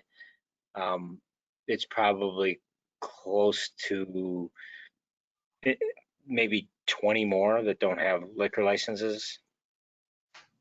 So this assistance would only be going to about half the restaurants in town? That's correct. Have we lost restaurants in town during the pandemic? I didn't catch that question. I'm sorry. Have we lost restaurants in town during the pandemic? Have they closed? Not the California Pizza Kitchen, which was closing beforehand. Yeah, the only one that may not open to the best of our knowledge at this point in time is Skippy's. So Skippy's is closed. We've been in communication with Skippy's. They have multiple other locations, and they have indicated verbally that they're very interested in reopening one in Warrenville. They still show it on their corporate website, but it is also a property that is available to purchase. So they've listed the property with a real estate broker, which makes me question their commitment to the property long term. But yeah, there's a number of other restaurant businesses that have closed for a variety of reasons, but it seems like from what we know that's just a closing at this point in time, and they do intend to reopen. Yeah, we certainly hope that many of those restaurants and businesses like the movie theater will reopen when they can. But do we know, have we lost a lot of other businesses? I've heard, for instance, that the J. Crew Games store is going to be closing. That J. Crew came, we met with the owner of the building of that particular building today, and we discussed that, and yes, they are closing. And the closing is being driven in large part because of COVID impacts. I mean, I'm not sure that I don't know if their business model was something that was long-term sustainable, separate and apart from COVID, but certainly with COVID, having people come to a location and play games at a table together, it's hard to play a board game and maintain social distancing. So that business model is not consistent with the COVID restrictions that are in place today and probably will be in place for the foreseeable future. And they had a large space there, and they just couldn't afford to continue to hold on to that space, even though that the property owner was giving them major concessions in rent. Yeah, it's a shame to lose that business. Have we thought about programs that would have more general applicability?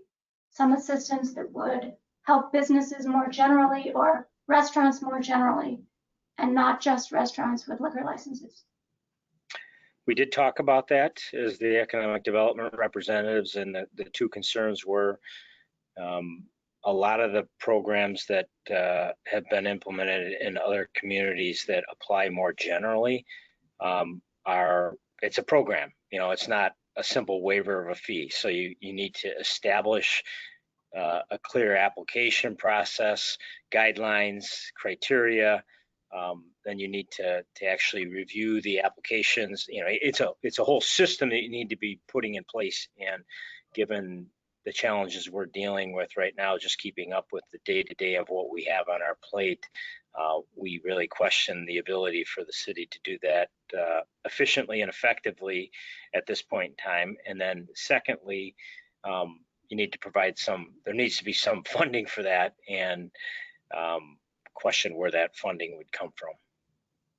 Yeah, $42,000 is a pretty significant amount of money. For instance, just as a comparison, it's about 2 or 3 times the amount of water fines and fees that the council decided not to waive when we ended the water shut-off program.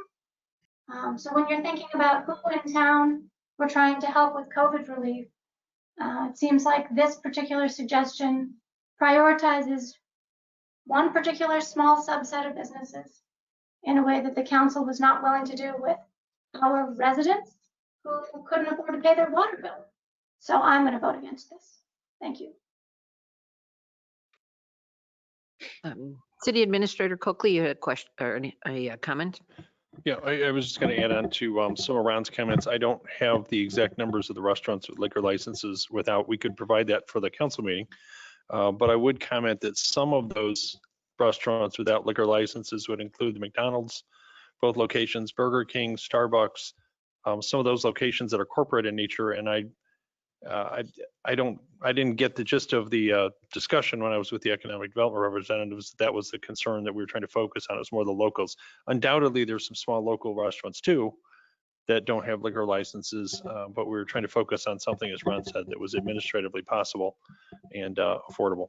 But I wanted to comment on that. If we're thinking about the smaller restaurants, those are certainly included. And I don't think that's, correct me if I'm wrong, but I don't think that's the ones that we're trying to focus on. Thank you.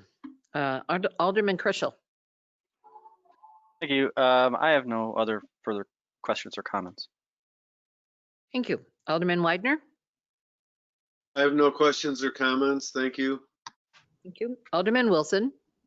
No, neither do I have any comments or offerings. Okay, and I have nothing to add at this time. Okay, we need a motion, please.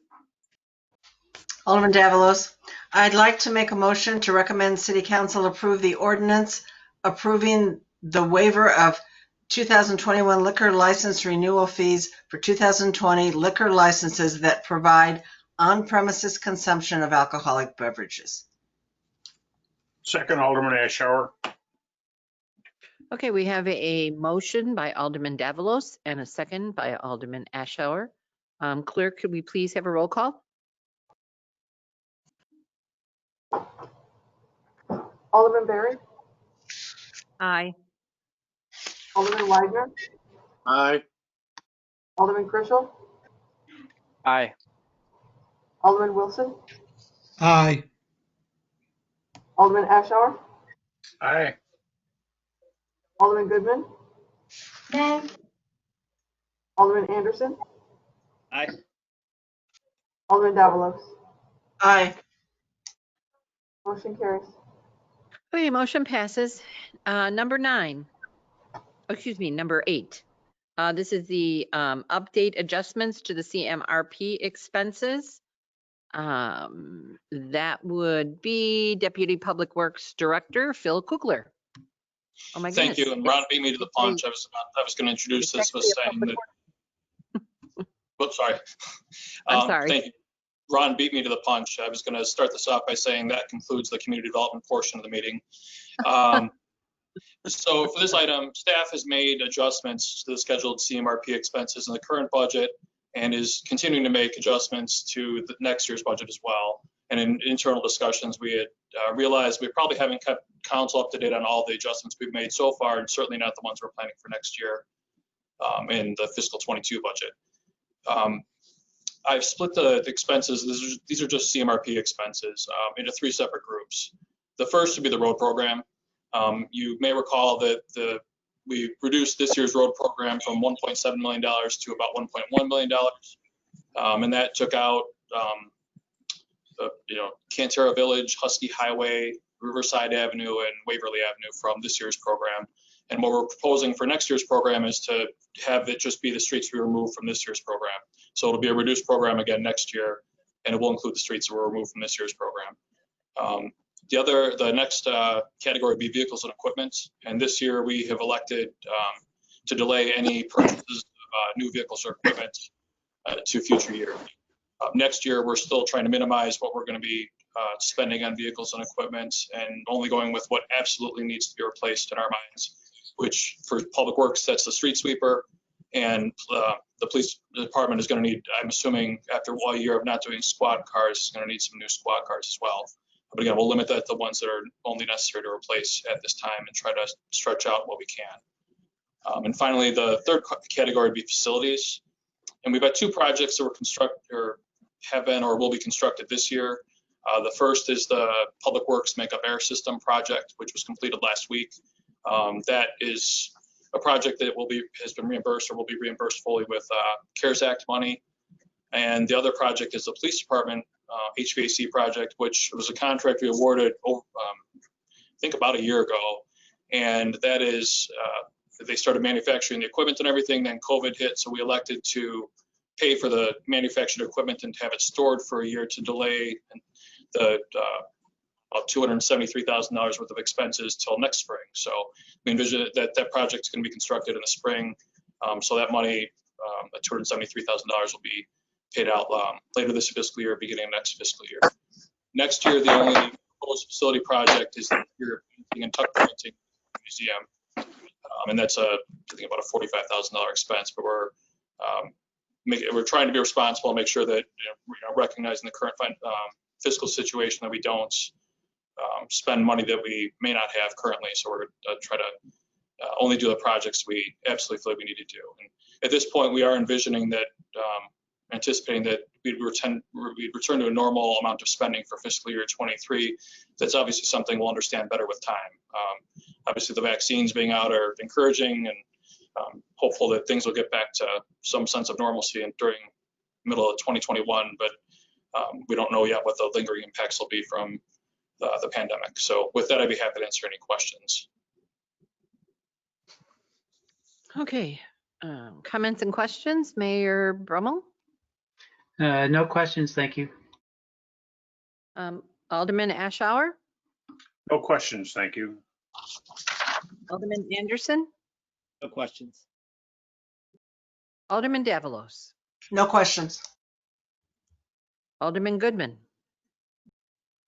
No questions, except to say that since 8 was left out of the packet, I guess someone gave me 2 copies of number 13. So maybe that was the issue. Okay, thank you. Alderman Krischel? Nothing for me, thanks. Okay. Alderman Widener? Nothing for me either, thank you. Alderman Wilson? No comments. Okay, and I have no comments at this time either.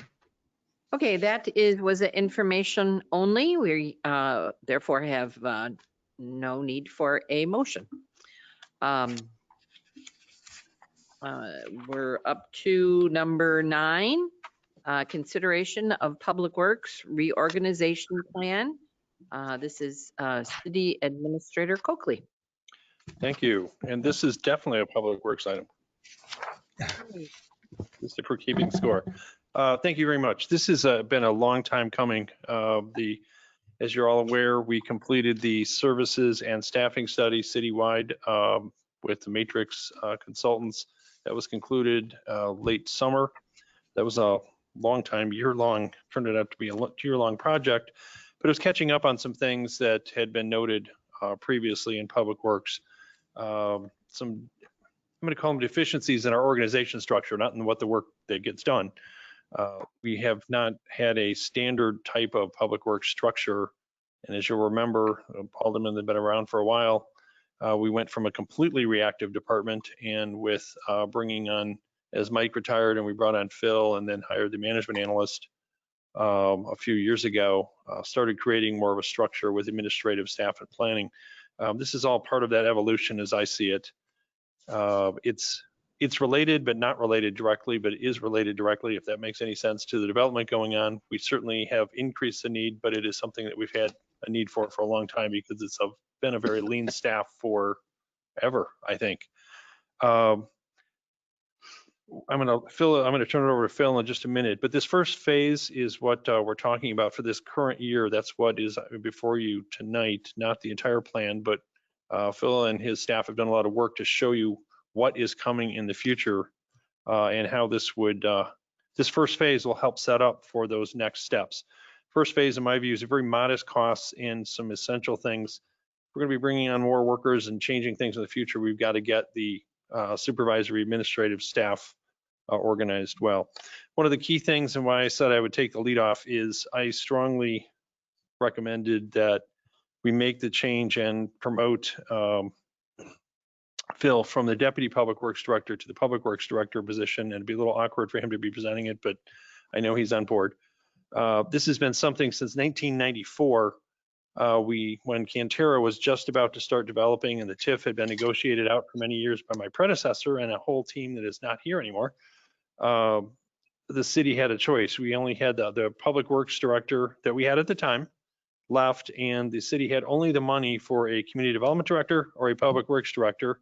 And as difficult the choices that had to be, it was the right one to hire the Community Development Director because somebody had to oversee the development of Cantera, and the manager at the time, even with a planning background, did not have that ability to do both the city management and that enormous project. So that's how we got Ron on board back then, and the whole department evolved in his department from there.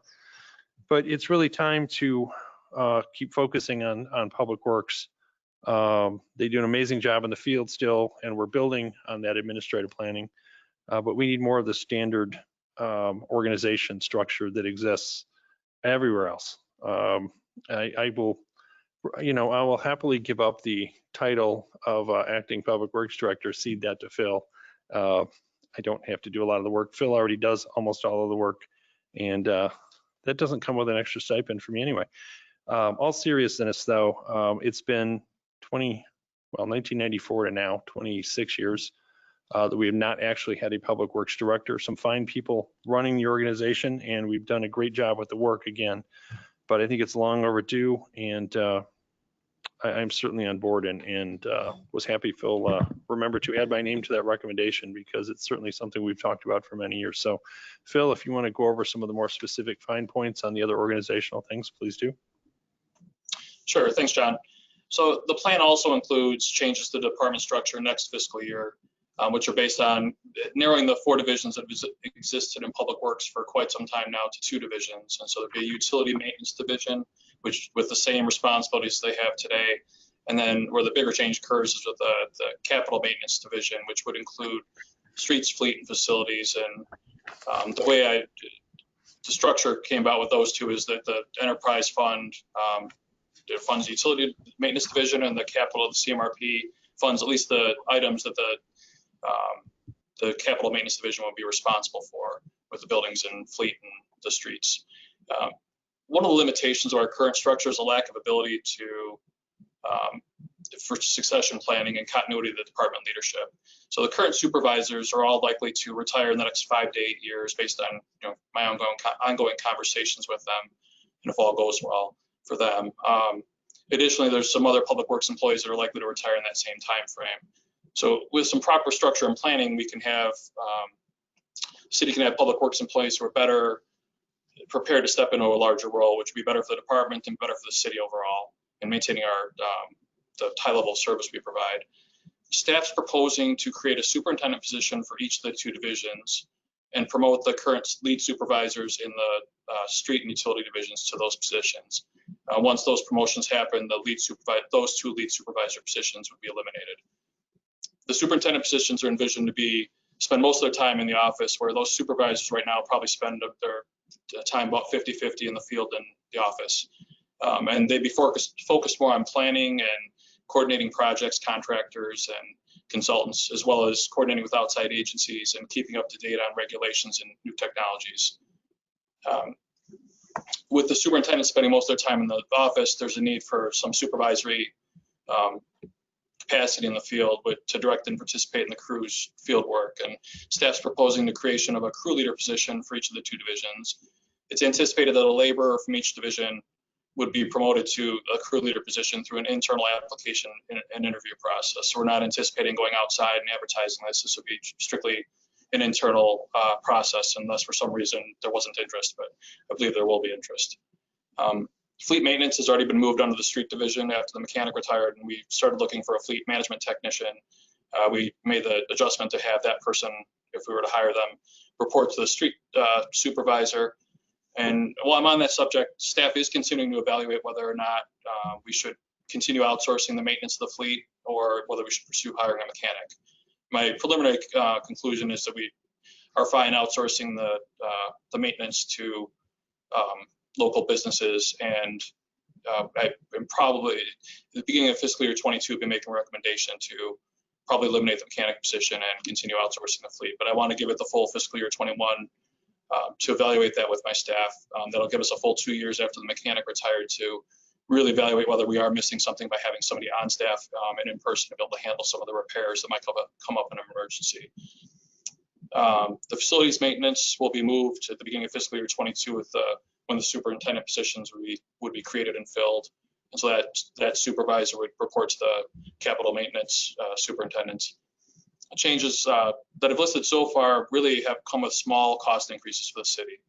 As John mentioned, the director of public works transition really has no increase in costs. The creation of the superintendent positions will change those 2 employees from hourly employees who are in overtime to salaried employees. And I'm anticipating that their salaries would be approximately equivalent to their current total compensation, including overtime. So no increase in cost for those 2 promotions. And then the creation of the crew leader positions will result in pay increases for whoever would be promoted. And staff envisions that those promotions would occur in the middle of fiscal year 22. So you'd be on the hook for fiscal year 22. The cost would be about half of what their annual cost increase would be, about half of what their annual salary increase would be, because it would only be for half of a fiscal year. So as I mentioned, so far those are pretty minor costs for the changes up through fiscal year 22, because no new staff would be added before fiscal year 23. Staff is proposing, consistent with the matrix study recommendations, to add a laborer to each division in fiscal year 23. And those 2 laborer positions would be backfilling the crew leader, the laborer positions were vacated by the crew leader promotions. This would result in 2 full-time positions being added to public works, which again is consistent with what matrix recommended. And the matrix study also did recommend adding 2 more laborers in fiscal year 25. However, staff wants to take a wait and see approach with those possible additions. We want to see how the change in structure and the adding 2 laborers and through fiscal year 23 impacts our operations. And management analyst Youngmeyer will continue to collect data on what the staff is spending their time on, and there might be multiple ways to. If we still feel we're short staffed, there might be multiple ways to attack that rather than just adding new staff. So we're proposing this implementation schedule for the reorganization because it allows the promoted staff to adapt to their new positions and receive some additional training to help set them and the department up for success before adding and introducing new employees to the organization. The schedule allows for minimal money to be spent in the early stages in fiscal year 21, 22, and allows flexibility for the city to evaluate any long-term financial impacts from the pandemic before making a decision on when to add new staff. So again, the soonest we'd be looking to add new staff would be fiscal year 23. If for some reason these impacts last long, into fiscal year 23, we've still got some opportunities to make adjustments and maybe delay those hires to later in fiscal 23 or maybe in fiscal 24. There's another, the proposed schedule also coincides with union contract negotiations that will be happening in fiscal year 22. And that's important because there's going to be some coordination and discussion required with the union about the reorganization. I don't yet know whether the crew leader positions will be union positions or not, but that's something we definitely have to discuss with the union and arrive at some understanding between the union, an agreement between the union and the city on the disposition of those positions. So there'll be several points moving forward where the council will have the ability to make decisions on the individual stages and phases of this. And Director of Public Works transition, associated city code change will be presented to City Council in early 2021 before the end of this fiscal year. The decision packages will be created for the superintendent crew leader positions in early 2021 as part of the fiscal year 22 budget process. And then a decision package for addition of 2 laborers will be created in early 2022 as part of the fiscal year 23 budget process. So staff's requesting tonight is the approval of the overall plan and direction to move forward on the processes for the changes proposed in fiscal years 21 and 22. And with that, I'd be happy to entertain any questions. Thank you. Okay, questions and comments? Mayor Brummel? Thank you. As always, a well thought out and thorough presentation. I'm happy that we're finally moving ahead with the reorganization of Public Works. We've been discussing this for many years. We haven't been able to do it. We've been trying to do this in every department. I'm very happy to see that we are implementing or proposing to implement recommendations made by our outside consultant matrix. They've been a reliable source of good ways to improve our organization and make it more professional going forward. And I certainly think that Phil Coogler has earned the position of Director of Public Works over the years. He's done a phenomenal job for us. When he first came on board, he didn't have any gray hair. He's earned every one of those since he's been here. And the quality of his presentations has certainly improved so much over the years. When he was young callow fellow, he was a little nervous when he had to make presentations. Now he's a polished and confident professional, and I'm happy to recognize that. And I wish Public Works all the best with these new plans. I'm glad that it's incremental. I'm glad that we're doing things in a way that we can afford to do them without jumping off a bridge. All of this seems very well thought out, and I'm delighted to see it move forward. So I hope the council sees it the same way. Thank you. Alderman Ashour, please. Just a reluctance to initiate a plan that's going to add employees and increase that level of expenses over the next couple of years when we don't know what's going to happen. When we're cutting the CMRP expenses at the level we have, obviously wages are our biggest expense. So that's my reluctance. The other thing is, it's interesting that we're going back to a street and water superintendent than when we eliminated those years ago. It's funny how things go around in circles. That's my comment. Thank you. Alderman Anderson? This one is, I think, the hardest one to comment on as somebody new and without context. So, I'll reserve most of my comments just because this is one I think takes a lot of history to really understand where we've come from and where we're trying to go. One question, so an approval today, does that take any of these actions? It looks like it might take the action of moving to the Director of Public Works, but then everything else gets built into a future plan, or am I misunderstanding that? No, yes, it would have, we'd move forward with the Director of Public Works before the end of this fiscal year, and then as part of the fiscal 22 budget, we would create decision packages for council to consider for the superintendent and crew leader positions. So those would be considered as part of the budget process. Okay, that makes sense. The one comment, this is just an editorial comment, a role of a lead supervisor, a person that's a really great lead supervisor and a person that's a great superintendent, those might be different skill sets, and just making sure that that as we're promoting that these are folks that a superintendent role is a great fit for them. Sometimes folks that move from being out in the field to being at a desk end up being not overly satisfied in the long run. But I'll trust, given the experience here, that that would probably not be the case here. That's all my comments. Thank you. Alderman Davalos. Thank you. Yes, I've gone through years of talking to people about public works, and I'm so happy that there is a cohesive plan here. I'm definitely in favor of the promotion.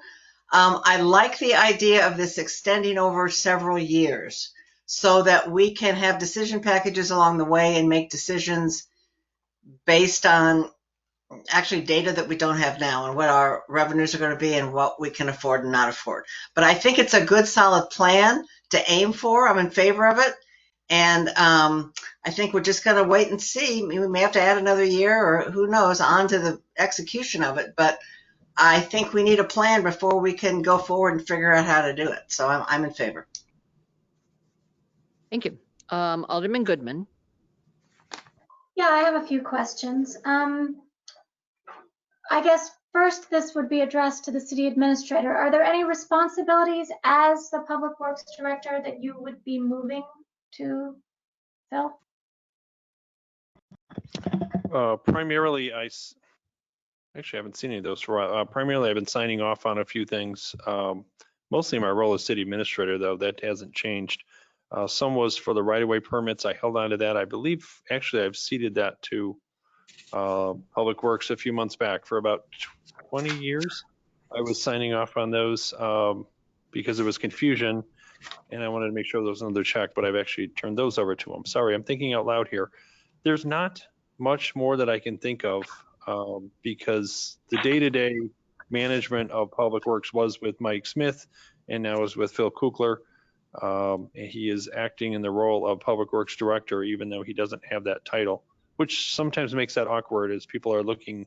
They'll contact me first, which I'll refer them to Phil, but it's really unnecessary. So there's very, very little that would, I can't think of anything actually offhand that doesn't apply to my role as a city administrator or something else that I would be giving to Phil. I really don't do anything anymore as the acting Public Works Director because we have someone in the office now that takes care of it.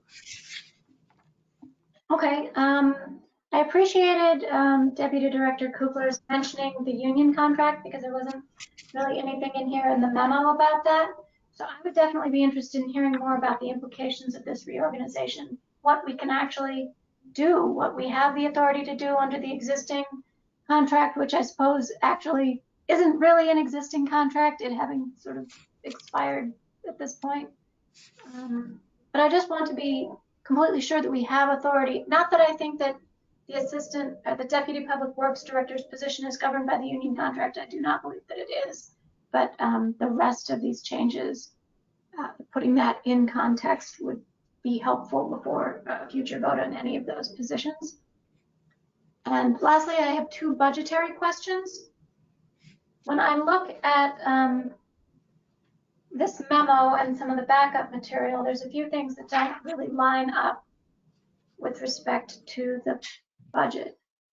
So for fiscal year 2022, for instance, on the first page of the memo, it says that we would promote both the utility division lead supervisor and the street division lead supervisor at the beginning of fiscal year 2022. But then on page 5 in the cost implications, it says that the creation of the positions and the promotions would occur in the middle of the fiscal year 2022. So the additional costs would be approximately half for that year. So which is it?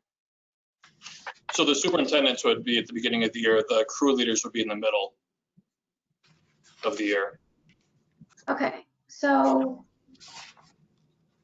in the fiscal year 2023, later in that page, it estimates 2 vacant labor positions, new positions being approximately $95,000 each.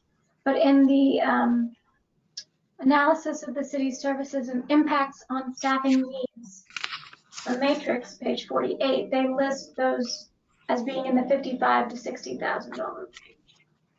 So the $95,000 estimate is based on some numbers I had from the finance director probably about a year ago with trying to assume worst case of they would have the most expensive insurance that the city would have to supplement for the employees.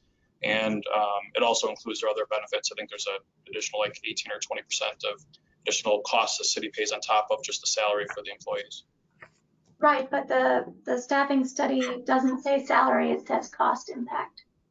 So I would assume that those numbers would be comparable to the total cost impact and not salary. No, I think I think what they put in there was just salary. That's not what it says on the page. It says estimated cost impact.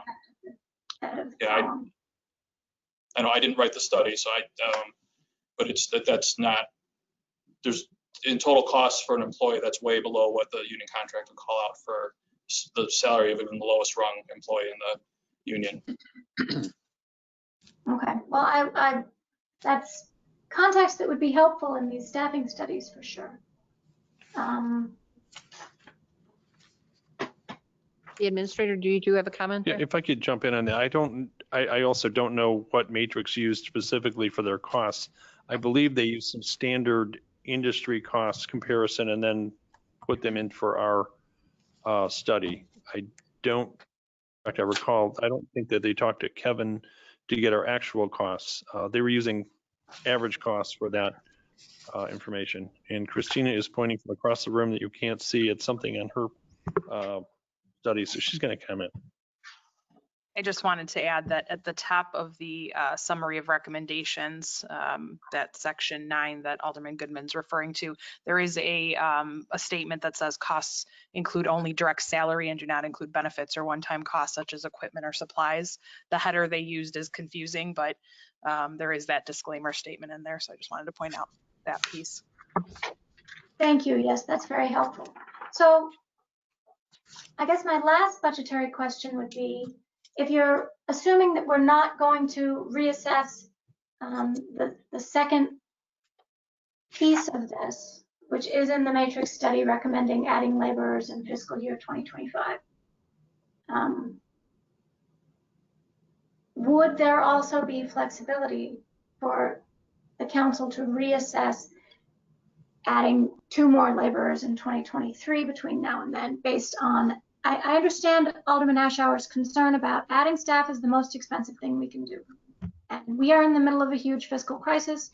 We don't know what our budget's going to look like in fiscal year 2023, but it is feeling closer all the time. And when you say that, there are going to be promotions at the end of 2021 and at the beginning of 2022, I mean, we're really talking about May and June of next year. If I felt confident that the coronavirus pandemic and its effects were going to be over by May and June of next year, I would be feeling a lot better than I feel right now. Let alone understanding fully what our fiscal impacts are going to be. So putting a plan in place which involves adding staff, even if it's sort of down the road, but if it's because of promotions made in May and June of next year, I don't know. I'm not sure I'm comfortable moving ahead with that plan if it really does rest on 2 new employees in a sort of shakily certain kind of way. I understand what you're talking about in terms of trying to phase this in over a long period, but that's not really that far off. And I don't object to Phil getting the title which covers what he's actually doing. I certainly don't object to that piece of it. The rest of it, I'm just not sure about our fiscal condition right now. So that's where I stand. Thank you. Alderman Krischel? Yeah, I can see Alderman Goodman's point regarding that, but I think having the ability to assess decision packages, as they come up more, closer to the budget, I think hopefully we'll have a better idea. And so I'm in support of this, pushing it forward. Alderman Widener. Thank you. I don't think the wording of this obligates us to funding for future budget years. I think it's a plan and it's a recommendation based on a study. I wholeheartedly approve with the promotion of and the change to Director of Public Works.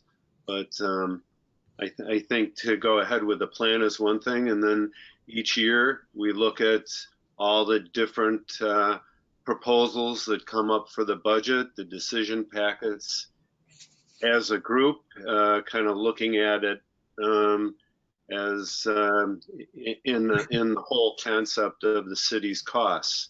And I think we will be able to do that with this, but to have an idea where the department's going and how it wants to grow is worthwhile. And so I support the recommendations. Thank you. Alderman Wilson. I think the plan as it's laid out is very, very good. And it's, again, forward-looking based on that matrix report that we got that was also really deep and very thorough. But, you know, it's going to give us an awful lot to look at in these March meetings where we have when we start talking about budgets. Because even though it looks good and sounds good on paper and it may work and it may not, everything's going to get down to the budget figures that we work on and the estimations to what it's going to cost for each one of these new positions that we're going to have. So I hope we have additional up-to-date information on the cost factors about adding each of these new positions or the several positions year in and year out. But again, you know, we're already going to be meeting for fiscal year 22, you know, in March. So I hope we have a lot more definitive information about cost structures and what our laborers or what our employees really do and some of the things that they do. Are there some reasons, some ways that we can reduce some of the obligations of our existing personnel somehow? And I just think we should look at those as possible changes to the structure of our force. Thank you. I also think that I'm very much in favor of the Deputy Public Works Director getting the title of Director of Public Works, because I know he's been doing the job for quite a while now. And I'm also happy that there is a plan. That's what we've needed for a very, very long time in Public Works. We've needed a very structured plan as to where we were going to go. If we don't have that, then we somehow seem to always get diverted into something else. So we will be able to keep control of how we spend these dollars by watching the budget and seeing if we are capable of adding these new positions. If we are not capable, if it doesn't fit into the budget, we just don't do it. But the plan will always be there, whether we do it then or 6 months from then or a year from that time. But we still have the plan, and that's what's good. So I'm in favor of this at this time. Okay, we would need a motion, please. I recommend the City Council approve the Public Works Reorganization Plan described in the attached December 9, 2020 memo. Direct staff to proceed with the process to transition the Deputy Public Works Director to the vacant Director of Public Works position before the end of fiscal year 2021, and create decision packages for the superintendent and crew leader positions for City Council considerations as part of the fiscal year 2022 budget. Second, Alderman Ashour. We have a motion by Alderman Wilson and a second by Alderman Ashour. Clerk, could we have a roll call, please? Alderman Berry, Aye. Alderman Widener, Aye. Alderman Pritchell, Aye. Alderman Wilson, Aye. Alderman Ashour, Aye. Alderman Goodman, Aye. Alderman Anderson, Aye. Alderman Davalos. Aye. Motion carries. Motion carries. Thank you. Number 10, consideration of extension of several temporary COVID-19 policies. We have Assistant City Administrator Christina White. Thank you. In the spring, the City Council approved several policies related to pay benefits and procedures due to COVID-19 related absences. Those policies are set to expire at the end of December because obviously at that time when we were looking at these policies, none of us expected and anticipated that COVID would be an ongoing thing into calendar year 2021, but now we know that we are not done with COVID yet, and those impacts will likely continue into at least the first half of 2021. Therefore, at this point, staff is recommending a short extension of those policies through March 31st, 2021. Included in the agenda backup materials is a memo from me dated December 9th that covers briefly what those policies included.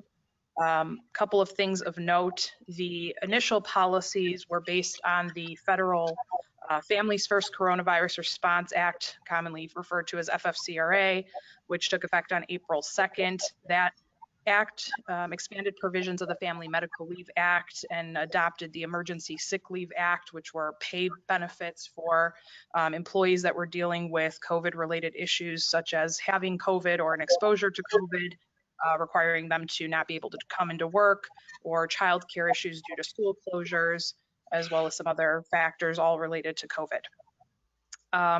That act also expires on December 31st, and at this point in time, no action has been taken to extend it. However, with that said, staff is still recommending that we continue under the assumption that the act will be extended.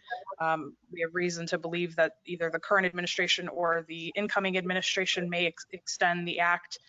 Even if they don't, some of our other emergency responder policies are all based on the FFCRA Act language, and so we think it makes sense to extend it for a short period of time to provide those benefits to our staff who may be impacted by COVID. Additionally, the cost to the city at this point for benefits paid out for COVID-related leave is approximately $28,500.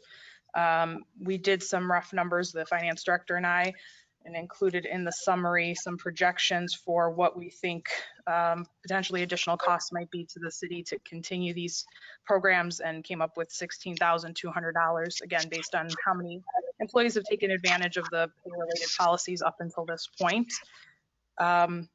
The policies that would be extended include the provisions of FFCRA for any non-emergency responder employees. Those that are exempted by the city as emergency responders would be eligible for sick pay under the emergency responder sick leave that was adopted. That's Exhibit C in the packet.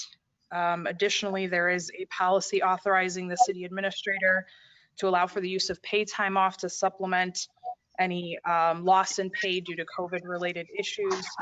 That policy is not an additional pay policy. It's just the authority to use their sick or vacation or compensatory time or any time that they have available on the books. Another policy is the authorization for paid sick time for part-time employees. I do have a correction here from my memo. In the memo, it stated that there would not be any extension of time, and it would only be used, it would only be the total time that was originally approved. That is the case for every other policy except for the part-time employee paid sick leave. We are recommending resetting the 60 hours that's mentioned there on January 1st in the event that the schools have to close again and part-time employees are not able to come into work. This mostly impacted crossing guards, and that's where this was used earlier in the year. We don't foresee that happening. It doesn't seem like any of the schools are going to be closing, but again, with increasing numbers and uncertainty, we don't know for sure that that's going to happen. So we think it makes sense to reset that 60-hour bank for the part-time employees because they don't have any other access to any kind of paid time off. The pandemic preparedness policy, which is Exhibit A, has some minor edits to it and to the language based on some of the changes the CDC has made. The quarantine policy addresses specifically police officers who may have to isolate because they've either have a positive COVID case or have to quarantine because of an exposure to COVID, and they may not be able to do that at home for whatever reason because of, you know, at-risk family members or whatever the case may be. We had extended a quarantine policy for police officers where the city would cover the expenses of hotel stays if the exposure occurred at work. That policy has not been used yet since it was adopted. But again, we think it makes sense to extend the policy. I believe that covers everything I wanted to point out. So I will take any questions that anyone may have at this time. Thank you. Okay, for comments and questions, we have Mayor Brummel, please. No comments or questions, just thank you, Christina. Alderman Ashour. No comments or questions. Thank you. Alderman Anderson. Just a clarifying question. So if we extend this, but then the FFCRA is not re-upped, it doesn't matter. This is neutral as to whatever happens to the FFCRA. Is that correct? Correct. So we would be extending the provisions of FFCRA through March 31st, regardless of what the federal government does with the act. So if an employee had to take leave, we would follow the provisions of FFCRA. Okay. Thank you. Alderman Davalos. No questions. Alderman Goodman. Why not go through the end of the fiscal year? Why end this at the end of March? City Administrator Coakley and I discussed it, and with the vaccines that are now being released, and we're going to start seeing people getting vaccinated, we decided to kind of end it at the quarter and see where things were. We may come back and extend it further, but we didn't want to go too far into the new year without being able to evaluate whether or not there was a need to go beyond March 31st. But it seems like whether or not there's vaccines, the policies apply to people who have COVID. So if people have COVID, even if other people have been vaccinated, why would we not want these policies in place? Again, it's an opportunity for us to reevaluate without extending the policy too far. These are pay provisions, so there is an additional cost implication to the city to have these pay provisions in place. We were in a different place in the spring than we are now. I think a lot of people have become more informed. We do have employees that have had COVID and have certainly had exposure. So as time goes on, more and more people may end up having it, and the pay policies may no longer be needed, but it provides staff a time period that allows us to evaluate whether or not we need to continue it past March 31st and what the pay implications might be. Okay, on page 7, the Q&A, frequently asked questions part of the workplace policy. It talks about where the employee can obtain needed PPE. It says, check with your supervisor. Due to limited access to supplied PPE will be assigned to employees with the highest need due to exposure first. So I guess my question is our supply still limited? Have we obtained any supplies yet? Do we have enough?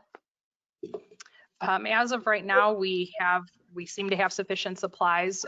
We have instructed each department head to communicate if additional PPE is needed. The police department has generally had access through their channels to the items that they need as first responders. As far as I know, they haven't run out of anything at this point. For the other staff, we do have supplies like masks and gloves available, and we have not run out. However, there still does seem to be a lag time just in general ordering and delivery of items that we order. So we don't want to guarantee that we will always have it available.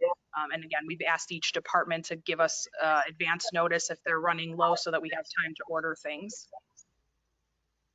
Okay, well, from now until March isn't very long. Do you think we have enough from now till the end of March? As far as I know, yes. Seems like we have enough supply. Okay, thank you very much. Alderman Krischel, Thank you. I have nothing further. Alderman Widener, Thank you. I have nothing. Alderman Wilson. I have nothing. Okay, I have nothing at this time also. Let's see. 10. We would need a motion, please. Alderman Widener, I move to recommend the City Council approve the extension of the temporary COVID-19 policies through March 31st, 2021. Second, Alderman Wilson. Okay, we have a motion by Alderman Widener, a second by Alderman Wilson. Clerk, could you please do the roll call? Alderman Krischel, Aye. Alderman Wilson, Aye. Alderman Anderson, Aye. Alderman Berry, Aye. Alderman Goodman, Aye. Alderman Davalos, Aye. Alderman Widener, Aye. Alderman Ashour. Aye. Motion carries. Okay, motion carries. Thank you. This is a discussion of the draft FY 2022 citywide work plan. This is information only, and this is Assistant City Administrator Christina White. Thank you. Again, as we do every year during the budget season, which seems to get longer and longer every year, the citywide work plan is presented generally in November as a first draft, and then we presented at every committee of the whole meeting until the March budget workshop to give the City Council plenty of opportunity to review the items identified as priority projects at the different prioritization levels under tier 1, 2, and 3. Since our last meeting, there were some changes requested and questions asked about where the items fell on the list. Those changes have been made to this version of the citywide work plan. And again, just as a reminder to everyone, the citywide work plan is just projects and initiatives that affect multiple departments that are large in nature. This is not intended to be all encompassing. Each department has their own work plans where there's items that may not be included on the citywide work plan and vice versa. So with that, I open it up to any questions that anyone may have about the items or changes or in the prioritization. Okay, questions? Mayor Brummel? Excuse me, no questions or comments. Thank you. Okay, Alderman Ashour. No questions or comments. Alderman Anderson. Questions or comments? Thank you. Alderman Davalos. No questions or comments. Thank you. Alderman Goodman. I have a couple of things. I assume item 13 is now being removed after our decision earlier this evening. That is correct. Why is item 11 a high priority?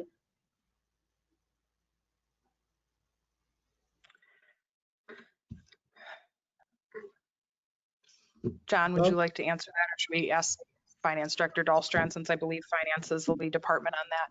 Yeah, it's an issue that has come up in the past. It was recommended under a prior study, as I recall, a prior review. I think it was a study that we had done just about our organization. It's simply to make things more efficient.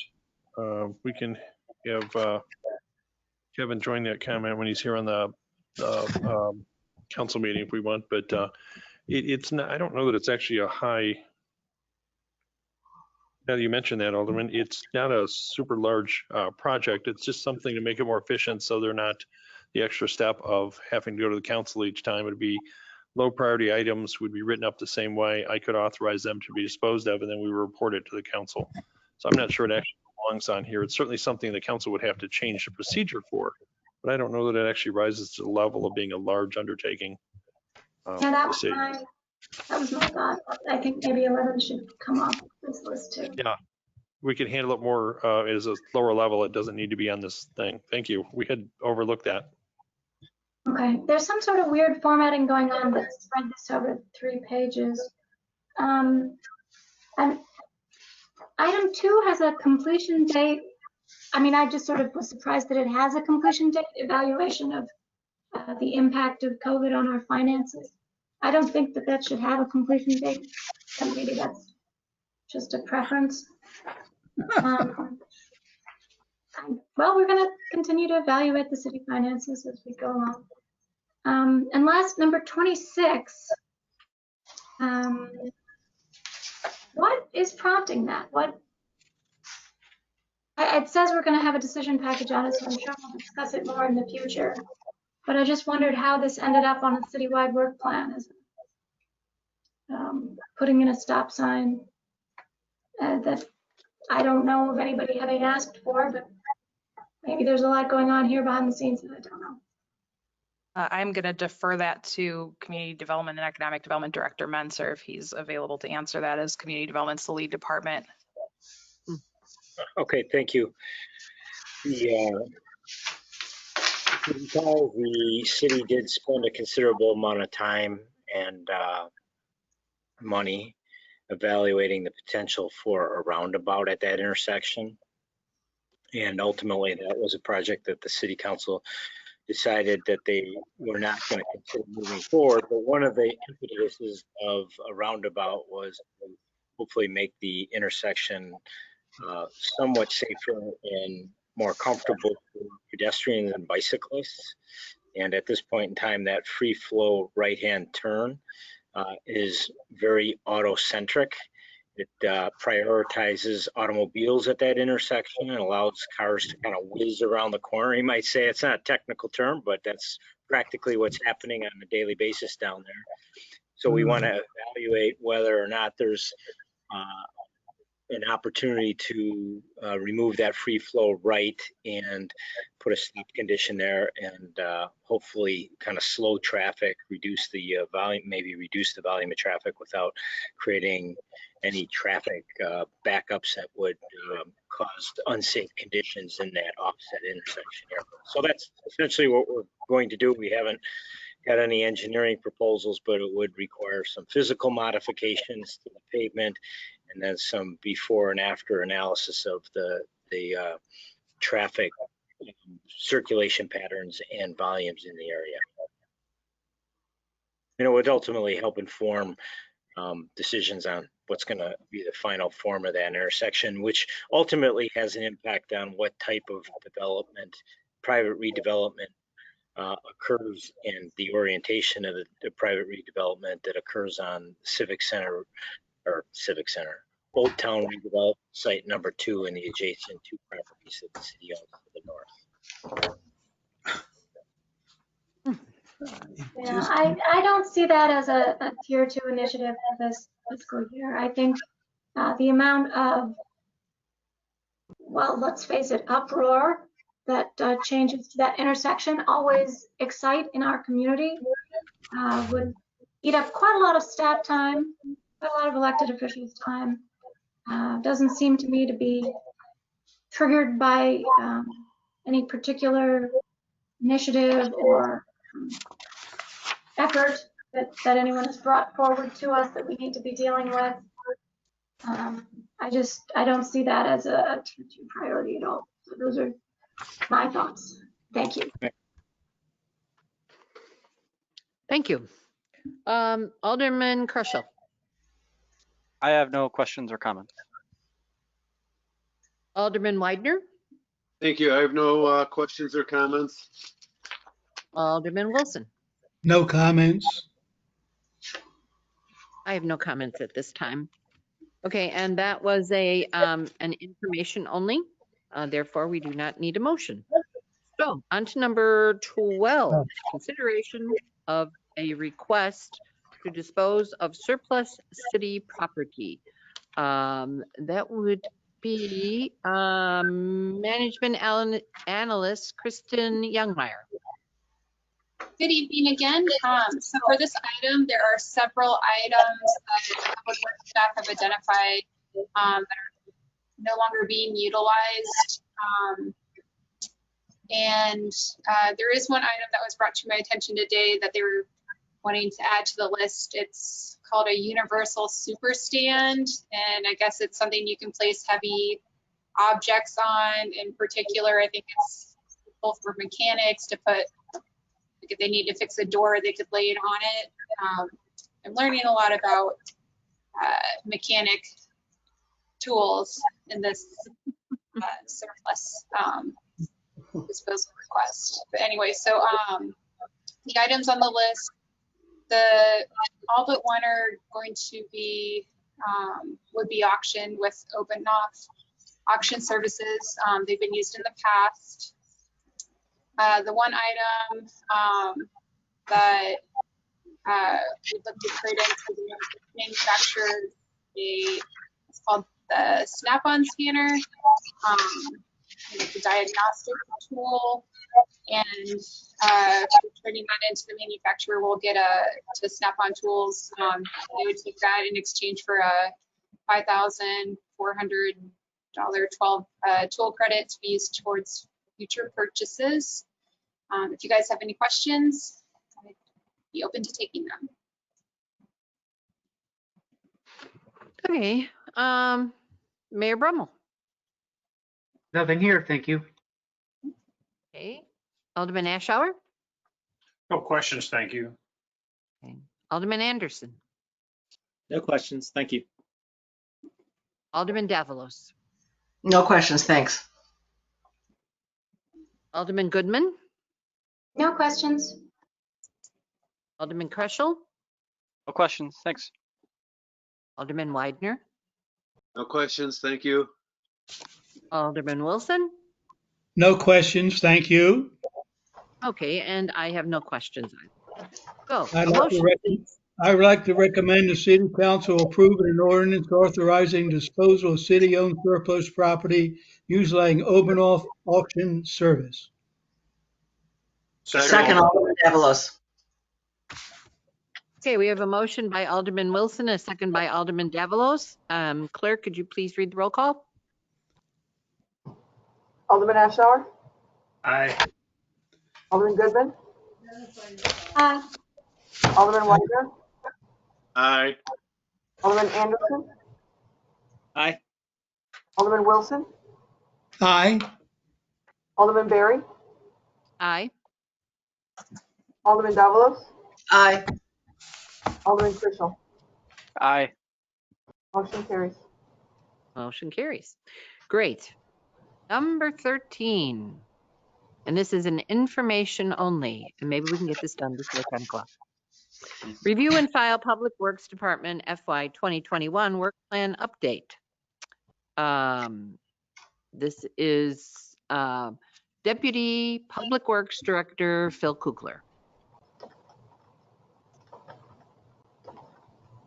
So this is just the progress we're making on our fiscal year 21 work plan. If there are any questions, I'd be happy to answer them. Okay, Mayor Brummel. No questions or comments, thank you. Alderman Ashour. No questions. Alderman Anderson. No questions. Thank you. Alderman Davalos. No questions, thank you. Alderman Goodman. Looks good, thanks. Alderman Krischel. No questions. Alderman Widener. No questions, thank you. Alderman Wilson. No questions. And I have no questions either. Okay, so we have nothing under miscellaneous, and the only thing I need is a motion to adjourn. Would somebody please like to do that? I move to adjourn. Second, Alderman Ashour. Okay, we have a motion to adjourn by Alderman Wilson, a second by Alderman Ashour. Clerk, please read the roll. Alderman Anderson, Aye. Alderman Ashour, Aye. Alderman Berry, Aye. Alderman Davalos, Aye.